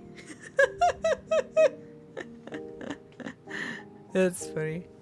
It all makes sense now. Oh no. Ooh. Let's see, was there anything else I need to cover? I think that's it. That's a good way to budget. Excel sheets. Giving a name / place assignment for your money that's extra. Like, you know, like we put a lot of like, oh, this is just my emergency funds. But if you can label it like, this is the savings for blank. That's great. Be like, this is for reach. Don't touch it. Making sure that you don't use that extra money. I mean, in case if emergency happens, and there's still enough flexibility that you could next month just like, okay, I'm just gonna divide this amount by this number now and see and whatnot, or dividing, like having 1 month to give a little extra than the other months. Just making sure like your budgeting system doesn't super overwhelm you, because it could be like really like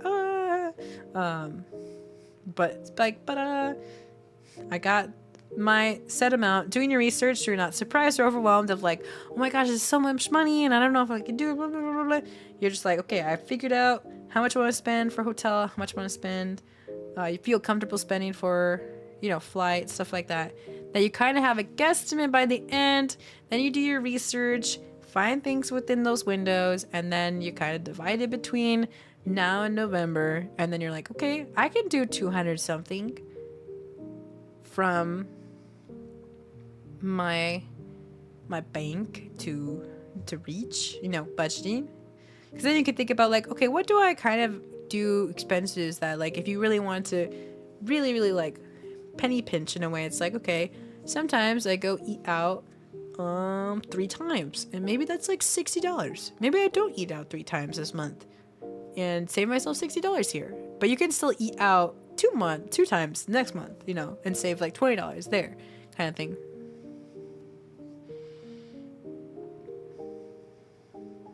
I think budgeting for a group trip is even more of a hassle. I mean, that's a fair point. If you're going all together. But I feel like because there's such a big timeline of like, we're still in May and con happens in November.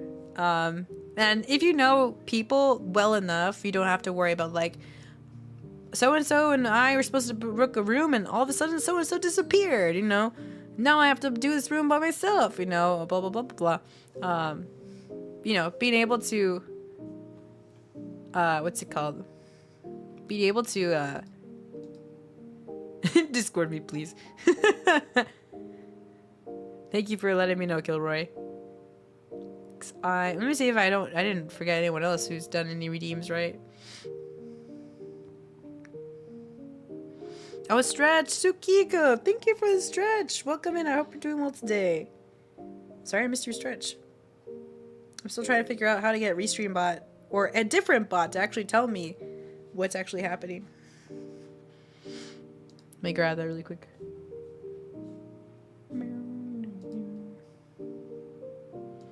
Whoop.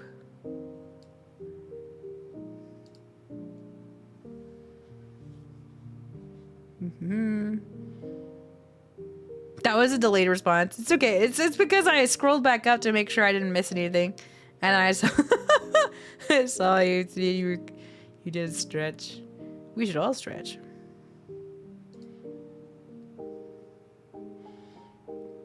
What was I doing? I was doing something. I can't remember what I was doing. Oh, I was grabbing Discord. I've done it. I've done it.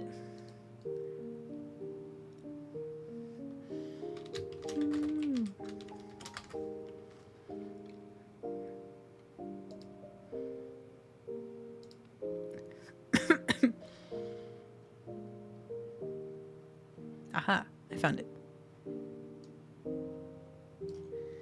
Our Discord is growing. Wow. Thank you, CV, for hydrate.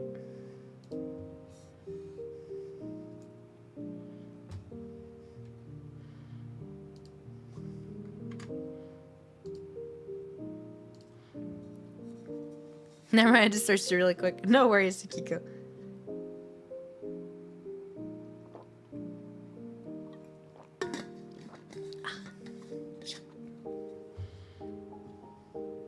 Okay, make sure.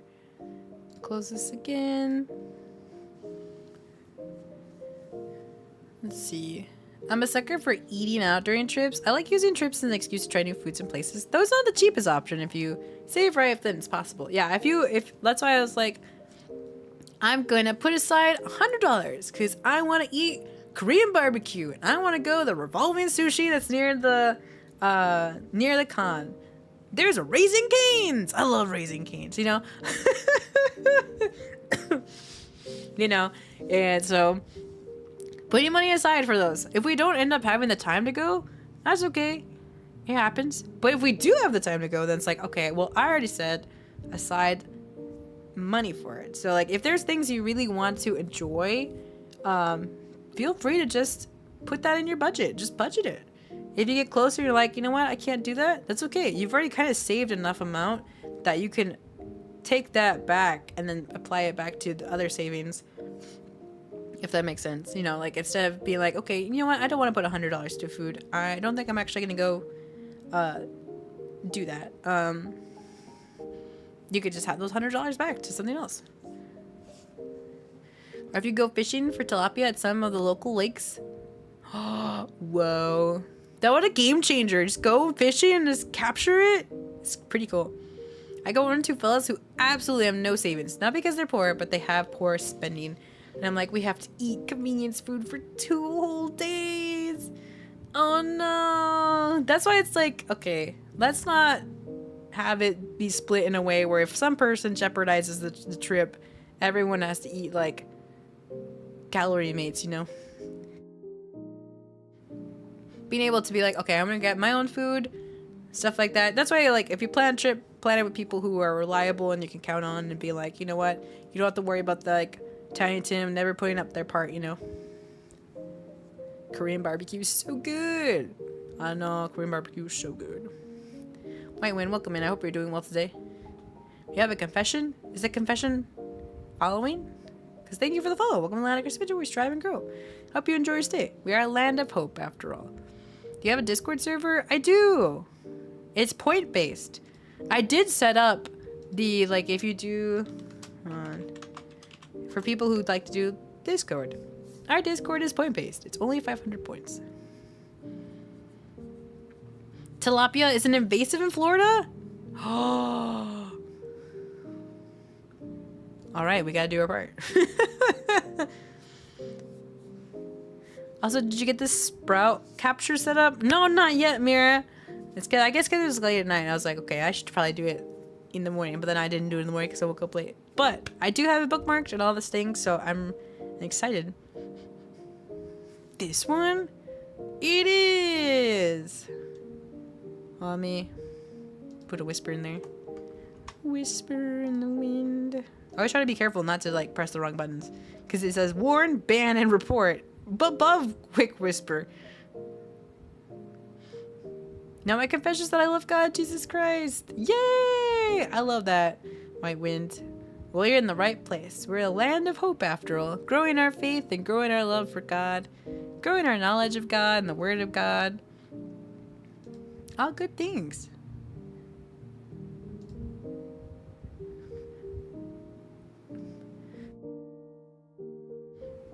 Sorry, I have to cough. The group I'm in right now wants a trip to Japan after my national service. Every meetup, I'm like, have you saved?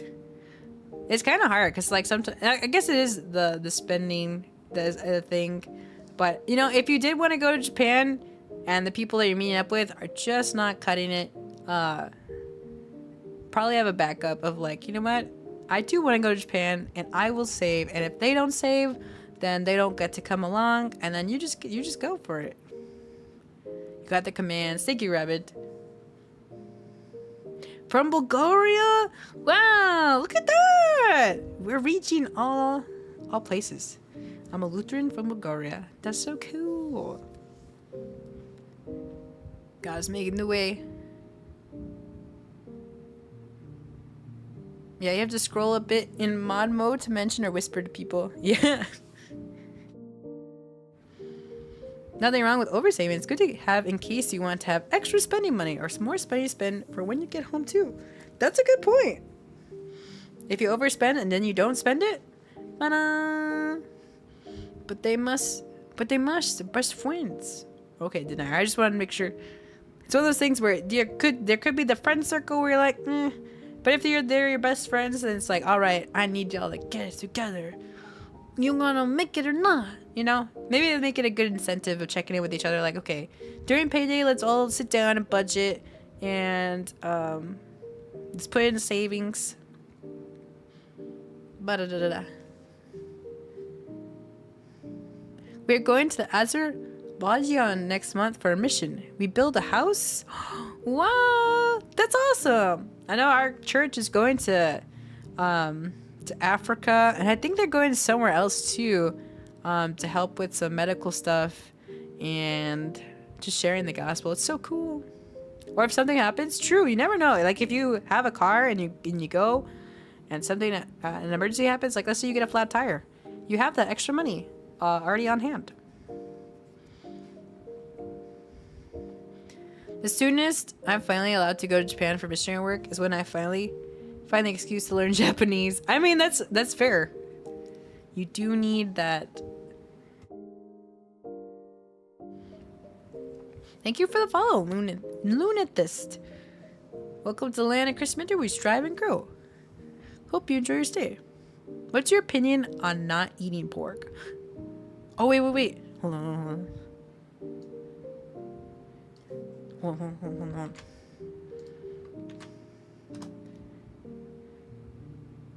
Did you do the thing? Yeah, it did! We have chapter verse now in the stream. So anyone who puts a Bible verse down, chapter verse will now pull it up. Yes.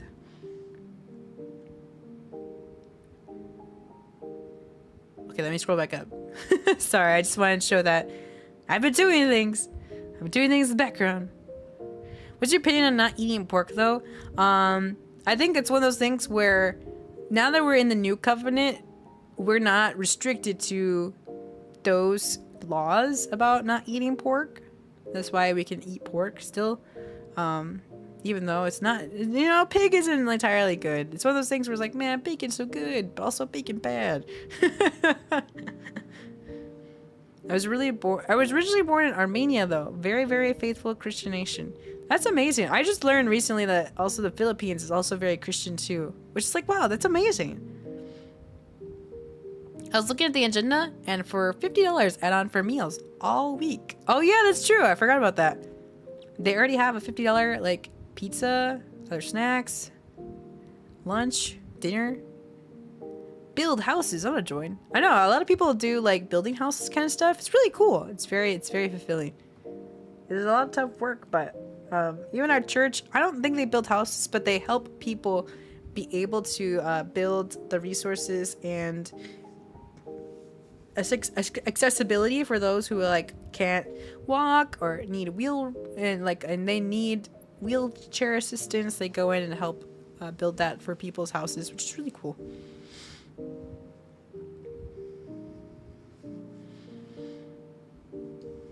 Yeah, exactly, CV. It's been, once we got into the New Testament, all those kind of things just kind of, we're no longer under the old covenant.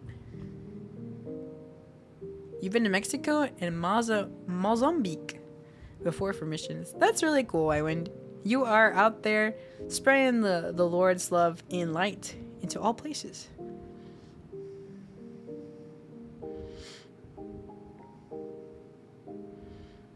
Pregnos, welcome in. I hope you're doing well today. It's good to see you. Acts chapter 10. Jude 125. Or maybe it's be like Acts 10 and then it'll pop up Acts 10.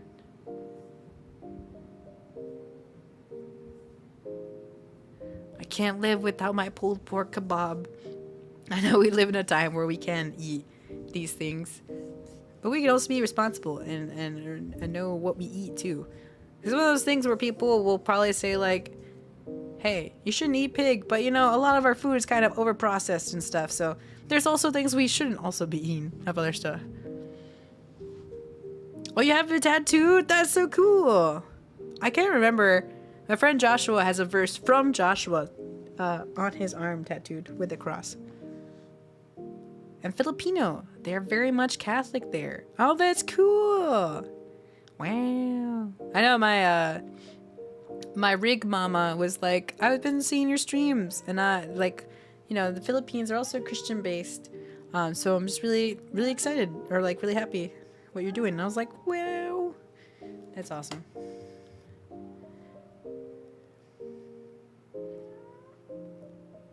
Let's see. Thank you, Rabbit. Again, a voice came to him a second time. What God has cleansed, no longer considered defiled. Oh, that's very good. Acts 10. Oh, hold on, move the cat in. See if... Oh, you're just chilling there. Alright, don't commit crimes.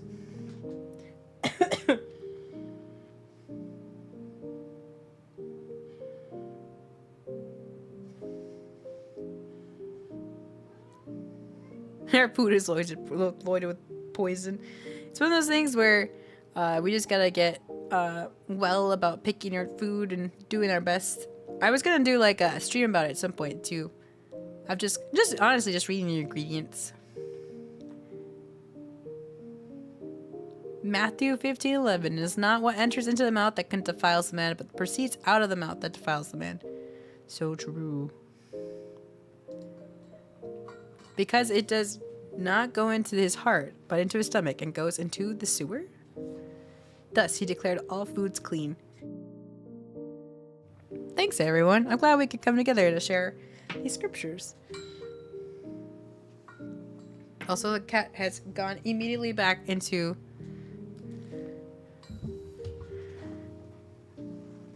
Pachocha? No. No.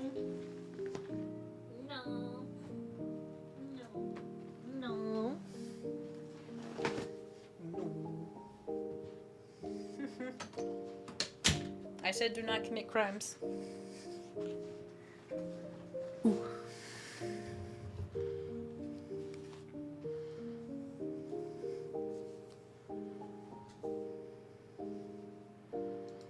Me when I, El Gato. Hi, King Julian. Welcome in. Hope you're doing well today. And she wanted to be let in, but she goes immediately back into trying to eat the one wire. I was like, hey, don't eat the wire. Silly gal. Okay, I'm going for Sunday service. Have a blessed stream and day. Bye, Denier. Have a good service. Have a good rest of your day. God bless you. Let's see. Is there anything else? Oh, I did have one more slide. Budgeting and safety. This is just kind of like what we already kind of went over of like if we're traveling, keeping all these are the kind of elements, is different stuff to keep track of. If you're traveling, include gas for the car people. Any supplies you might need, like let's say you want to go swimming, and buy a bathing suit and put that in your budget. Lodging. Oh, travel for Ubers and stuff. I think I forgot to put that in my budget. But that's okay, because I put 300 as like the Disney. So I kind of had a different variable, so it still works out. Merch, souvenirs, tickets. Oh yeah, budgeting in your tickets for Reach or anywhere you're going. And then just some stuff is general safety, especially when you're in new locations. I'm a bit late, but glad to stop by. No worries. You are in the timing that you need to be. Share your location with a trusted friend. Tell someone where you're going. You know, especially in your new place, you just kind of start wandering off. It's like, wait, where did so and so go? Take a friend with you. If you need, it's like, okay, I want to walk to this side of the center, and it's kind of like evening-ish. Can so and so? Can you walk with me? You know, we won't be like too far. You know, obviously a trusted friend. Don't just like ask a stranger. Yeah, can you walk with me? Don't stay too late at night. Obviously, we're all adults, but it's also like one of those things where don't go out by yourself and stay out too late and stuff like that. Keep valuables. You can keep valuables in hotel or Airbnb. I don't know if they have safe locations. They might, but not guaranteed. But hotels do, for the most part. They have like little safes in their closets and stuff. If you really feel like you need that extra comfort or safety, there are door handle things that close the door, but there are also like already ones that already close the door in hotel rooms. And then know where your exits are in case of emergency. It's just kind of a good general rule of thumb. I'm glad we're having a fun time with the chapter verse. I wonder if there are any Australians at the convention. That'd be a pretty expensive plane ticket.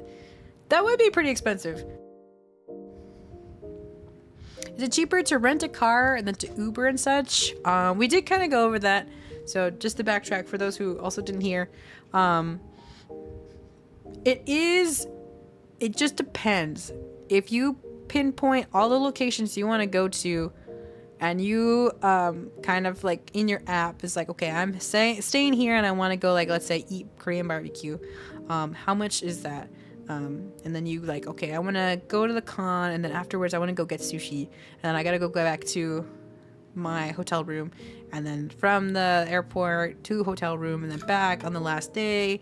How many times do I go to the con and stuff like that? So kind of like adding all of those up, like let's say all the places you want to go to for the 5 days adds up to $300 in an Uber. They're just like, oh, that's a lot. But renting a car could be up to $600, and you still have to worry about refilling the gas and making sure it's all pristine and making sure the rent company that you rent from is good. And so in the long run, it may be cheaper to actually Uber around versus renting a car. But if you need that security of like, I need a car at all times, then looking into where you could start saving and looking at reviews of like, okay, you know what, I will save a little extra just so I can have my own vehicle, and stuff like that.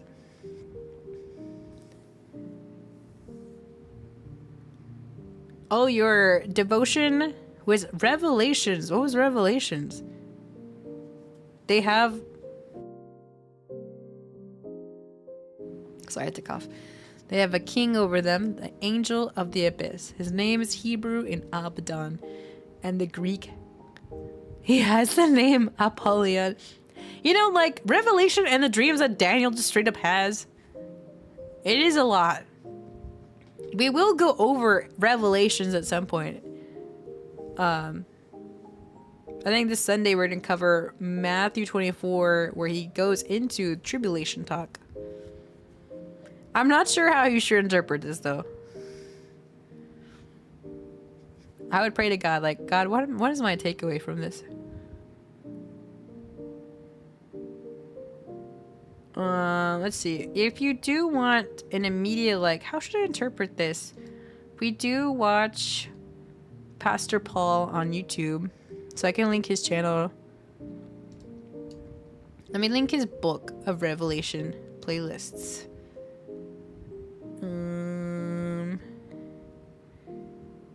Judges, Mark, Leviticus. He literally done every book of the Bible. And he teaches verse by verse of the Bible. And I know he did Revelation because he's done he's done the whole Bible. So let me see where it is. Judges, Numbers, 2 Chronicles, Ephesians, Philippians, Proverbs, Exodus, Song of Solomon. Also, his wife also has some videos on here too.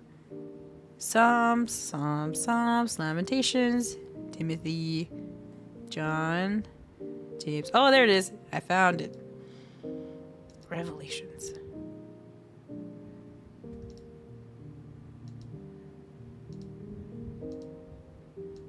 No, it won't let me like share it as a playlist.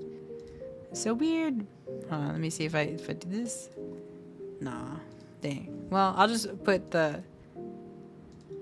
copy his playlist link, and then you can scroll down and find Revelations in case you do need some clarity of like, what does this mean? What does this mean?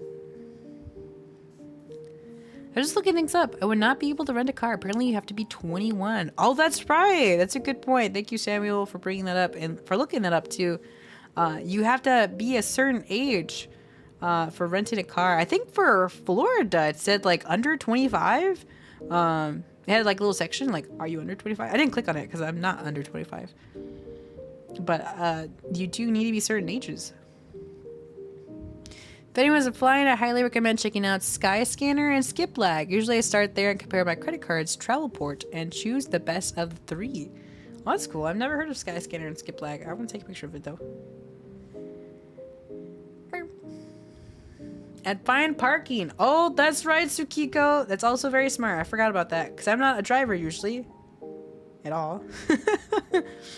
So finding parking's very handy.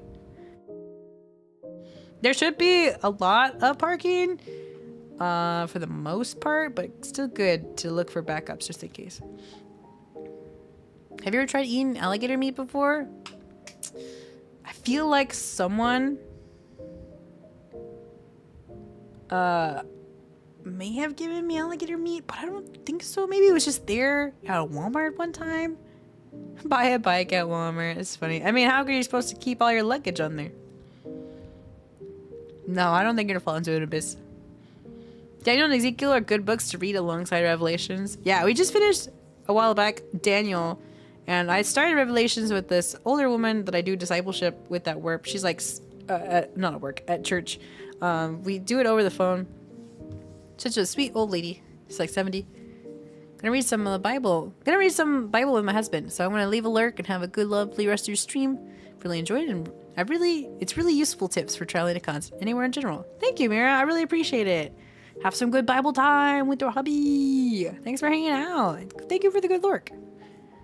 I'm also reading it from back to front, or front to back, and just got to Deuteronomy. Got a long way to go.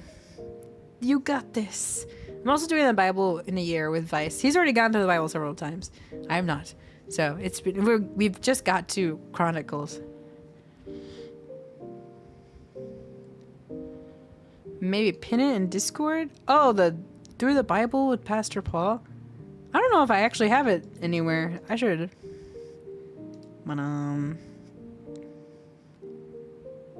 I might have put it in faith-based channel and then just didn't put it or like tap it.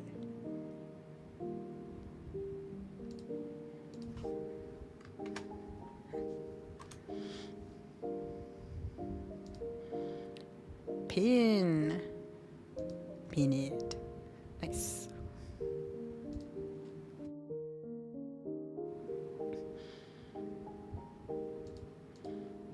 Maybe they have buses. I'm sorry, I'm not used to budgeting. I try not to buy things that aren't on sale. I mean, that's fair, Kilroy. I mean, that's why I was like, a good way to budget is to see what leftover expenses you have, and then divide. Just kind of knowing like, okay, when all my bills are done, all the extra things I could think of that might pop up, like groceries, gas stuff, pops up. Like, this is what I usually have left over from my checks, and then between now and November, being like, okay, I have made a budget of like, okay, I figured out this is how much I need for travel, this is how much I need for lodging, this is how much I need for food, stuff like that. And then you take that total and divide it by 5 to 6 months, because we're in 5 to 6 months out, and then seeing how much of every paycheck do you need to save. And then if you feel like, oh, it's still too much of a stretch, figuring out where you can cut. Like, you know what, I'm not gonna eat out, I'm just gonna buy the $50 plan, have my meals at the con, eat the free breakfast at the hotel. Bada bing, bada boom.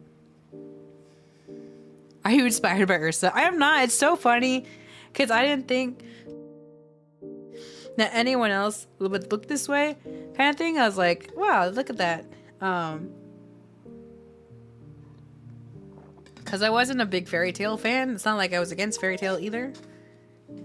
But it was just kind of like, oh, my red hair element is a whole thing of lore, from black hair to maroon hair to red hair, being on fire for God, and then we're wearing an armor of God, you know, like the plates and the sword and stuff, and until more people have come by, and it's like, oh, it's got Ursa vibes, or that one guy from Honkai Star Rail, which is really funny. So in no way was she inspired. It's inspired more of like a crusader knight, like cool female knight, stuff like that.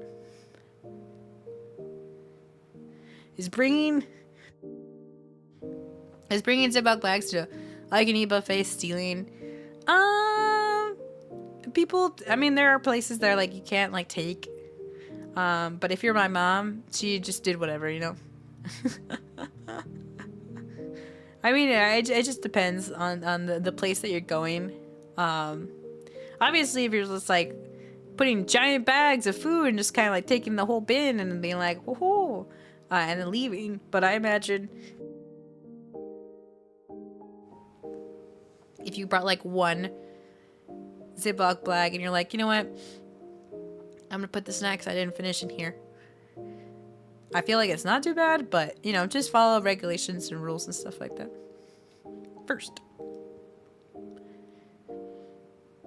Linda has lipstick. That's true, I do have lipstick. That's also a good point. Ursa was probably influenced by other stuff that we were probably taking. See the Inquisitor from Dungeon Fighter Online, or Artria from Fate Grand Order, or Fate Stay Night. Yeah, Vice also helped me with my gathering my inspirations.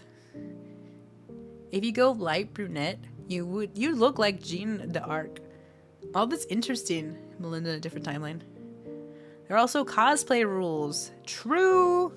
I mean, I don't imagine people be wilding at cosplays, but there's cosplay rules for people who are in cosplay and not in cosplay.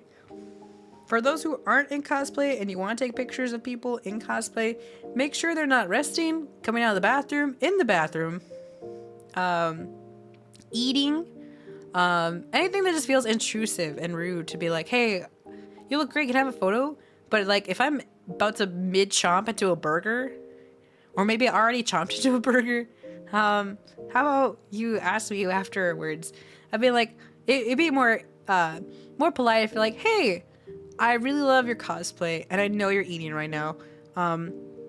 Would you mind be able to take a photo later on if I find you, you know, on the con floor, or after you finish your meal? And I'd be like, yeah, I could do that. We can take a photo later. It's like, great, thank you. Sorry, I just want to ask ahead of time. I don't mean to intrude. Blah blah blah.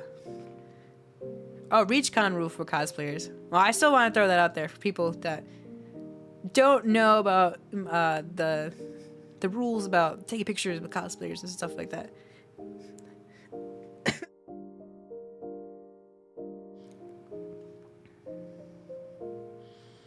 Think she's blonde. I also think that when I think of Jeanne d'Arc, I also think that she's blonde. Like, that's just the mental image.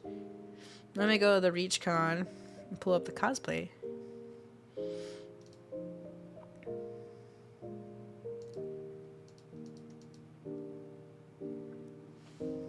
It's got Hatsune Miku. Number 1. Reach Conference is an inclusive environment and welcome cosplayers of all backgrounds and body types. For the avoidance of doubt, the following guidelines must be adhered to wearing a costume to a Reach Conference event. Number 2.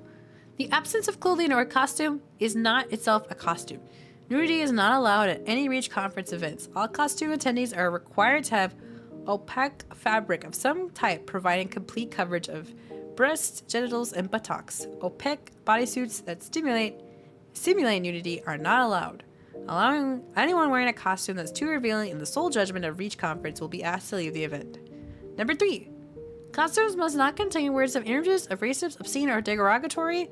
That includes Aigo, swastikas, or other Nazi imagery, KKK hoods, or other paraphernalia, etc. Number 4. Costumes that are in and of themselves deemed to be racist, obscene, and derogatory by organizers will not be permitted. Number 5. Costumes or props that incorporate chemical special effects are prohibited. That includes helium balloons, any type of smoke or other pyrotechnics, or costumes that expel liquids, gases, or other matter. Number 6. No realistic looking state or federal law enforcement uniforms. Those who abuse this policy will be subject to removal from the convention without refund for the convention or the hotel. Reach Conference preserves the right to reject any costume or any time for any reasons. There's also weapon policy. Let's see. For weapons for cosplays, projectile, costume props, and weapons must be rendered inoperable. All gun props need an orange tape at the end or at least an orange cap. Swords. Sheath and peace bond at all times, even during photography. Watching the turning radius. Watch the turning radius of your prop, especially long items. The turning radius of some items have a tendency to hit other people. Therefore, be careful how you move them around. Sharp knives. Sheath and peace bond at all times, even during photography. Bows and arrows. Bows should be stringed at one end and wrapped at the other end and taped down. Non-functional. Arrows, please tape the notches and secure and quiver so they cannot be removed, and remove all sharp tips. No sharp pointy metal objects that haven't been properly covered or concealed so no one can get cut or hurt. That's the list of the cosplay rooms. It's kind of like, common sense, but sometimes there are other people that it just goes over their head. But I don't imagine, but it's always good to have those rules in place in case it does ever happen. I saw a video of Ola Dunkin' Donuts thrown out and chooses not to donate. It's appalling. It's really hard because, sometimes, because when I used to work in the cafeteria, that was the whole thing. You had to throw away the food, but our sign manager was super nice of you know what? I'm not looking. If all of a sudden this food disappears, I don't know that it disappeared, So, we would just get food boxes and fill it up with food. But it is a food safety law regulation, unfortunately. Let's say all those donuts Dunkin' actually were contaminated, or maybe they've been out for too long and they go to donate it, and then all of a sudden people get sick. It's one of those things. Unfortunately, that's why they don't get donated. But it's also still unfortunate that even people working there cannot receive the benefits. I mean, some people do, and some people don't. Someone watched Clone High. I doubt anyone would bring paddles. You never know. All right, cariños, do we have any last questions we want to ask about travel? That was it, actually. Have fun, and I think you would have fun. Because I just want to be able to answer those questions really quick. Mostly because I still need to, relax since I'm still a little sick. So have some food and stuff like that. But this is so fun! It was a really good time.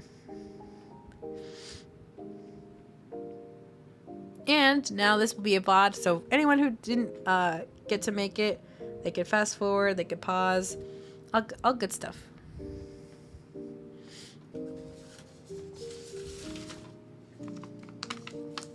There we go. There are party crashers.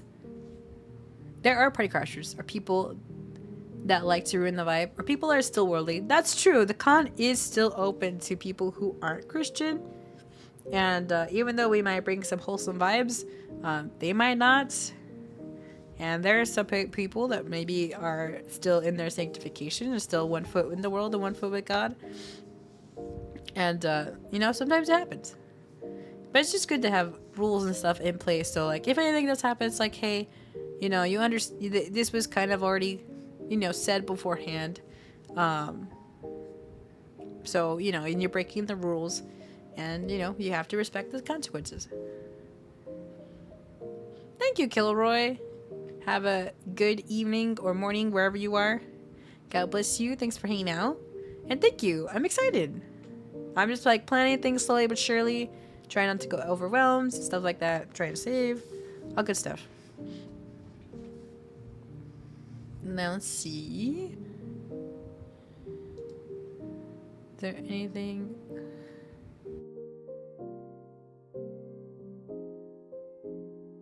Oh no, I got sneeze. I don't want to sneeze. Yeah, it's still a few months, but still. I appreciate the sentiment regardless.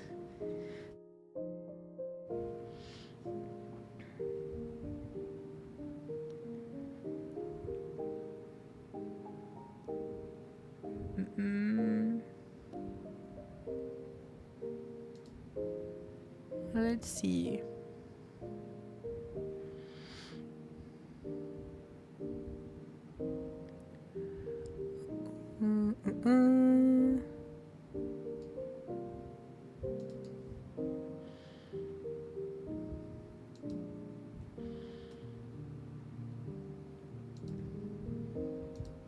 All right. Well, if there's no questions, I feel like a professor. Class adjourned. Let me just scroll back up or scroll here really quick. If there's no questions, then we'll just call it here for stream. Very excited. I mean, if anyone has any questions later on, you can ask about it in tomorrow's stream or a future stream. We literally have until November before it happens. So, and this is just general good trip advice. A little bit of what's it called?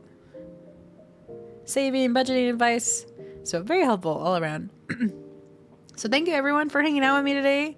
Thank you lurkers for good lurk. I really appreciate it. A 4-hour Melinda stream? I know. Crazy. It's because I'm sick. I'm not at my full strength, but I'm still so powerful. But let's go right over to Ubu. Ubu was one of the Christians that I encountered before I became a Christian. No, Prichocha, you stay out there. Think about your consequences. So I think it would be amazing to go say hello. I can't remember last time he streamed. But it was one of those cool things of like, wow, you know, you prayed for stream and I didn't understand and stuff like that. I was like, wow, you know, I'm a different person now. And now I too know Jesus. And then you were out there exuding Jesus before I even knew who he was. So it was really cool.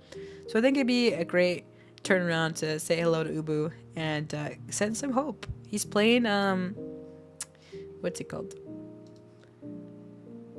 Spyro. I've never played any Spyro games. I've been told I should, but there's a lot of games that I should play. I have been told. We barely even tangentated. True. I think because we're like so locked in of like, all right, I'm ready to go. I'm ready to travel. But also cool to just know this stuff in case I'm not traveling.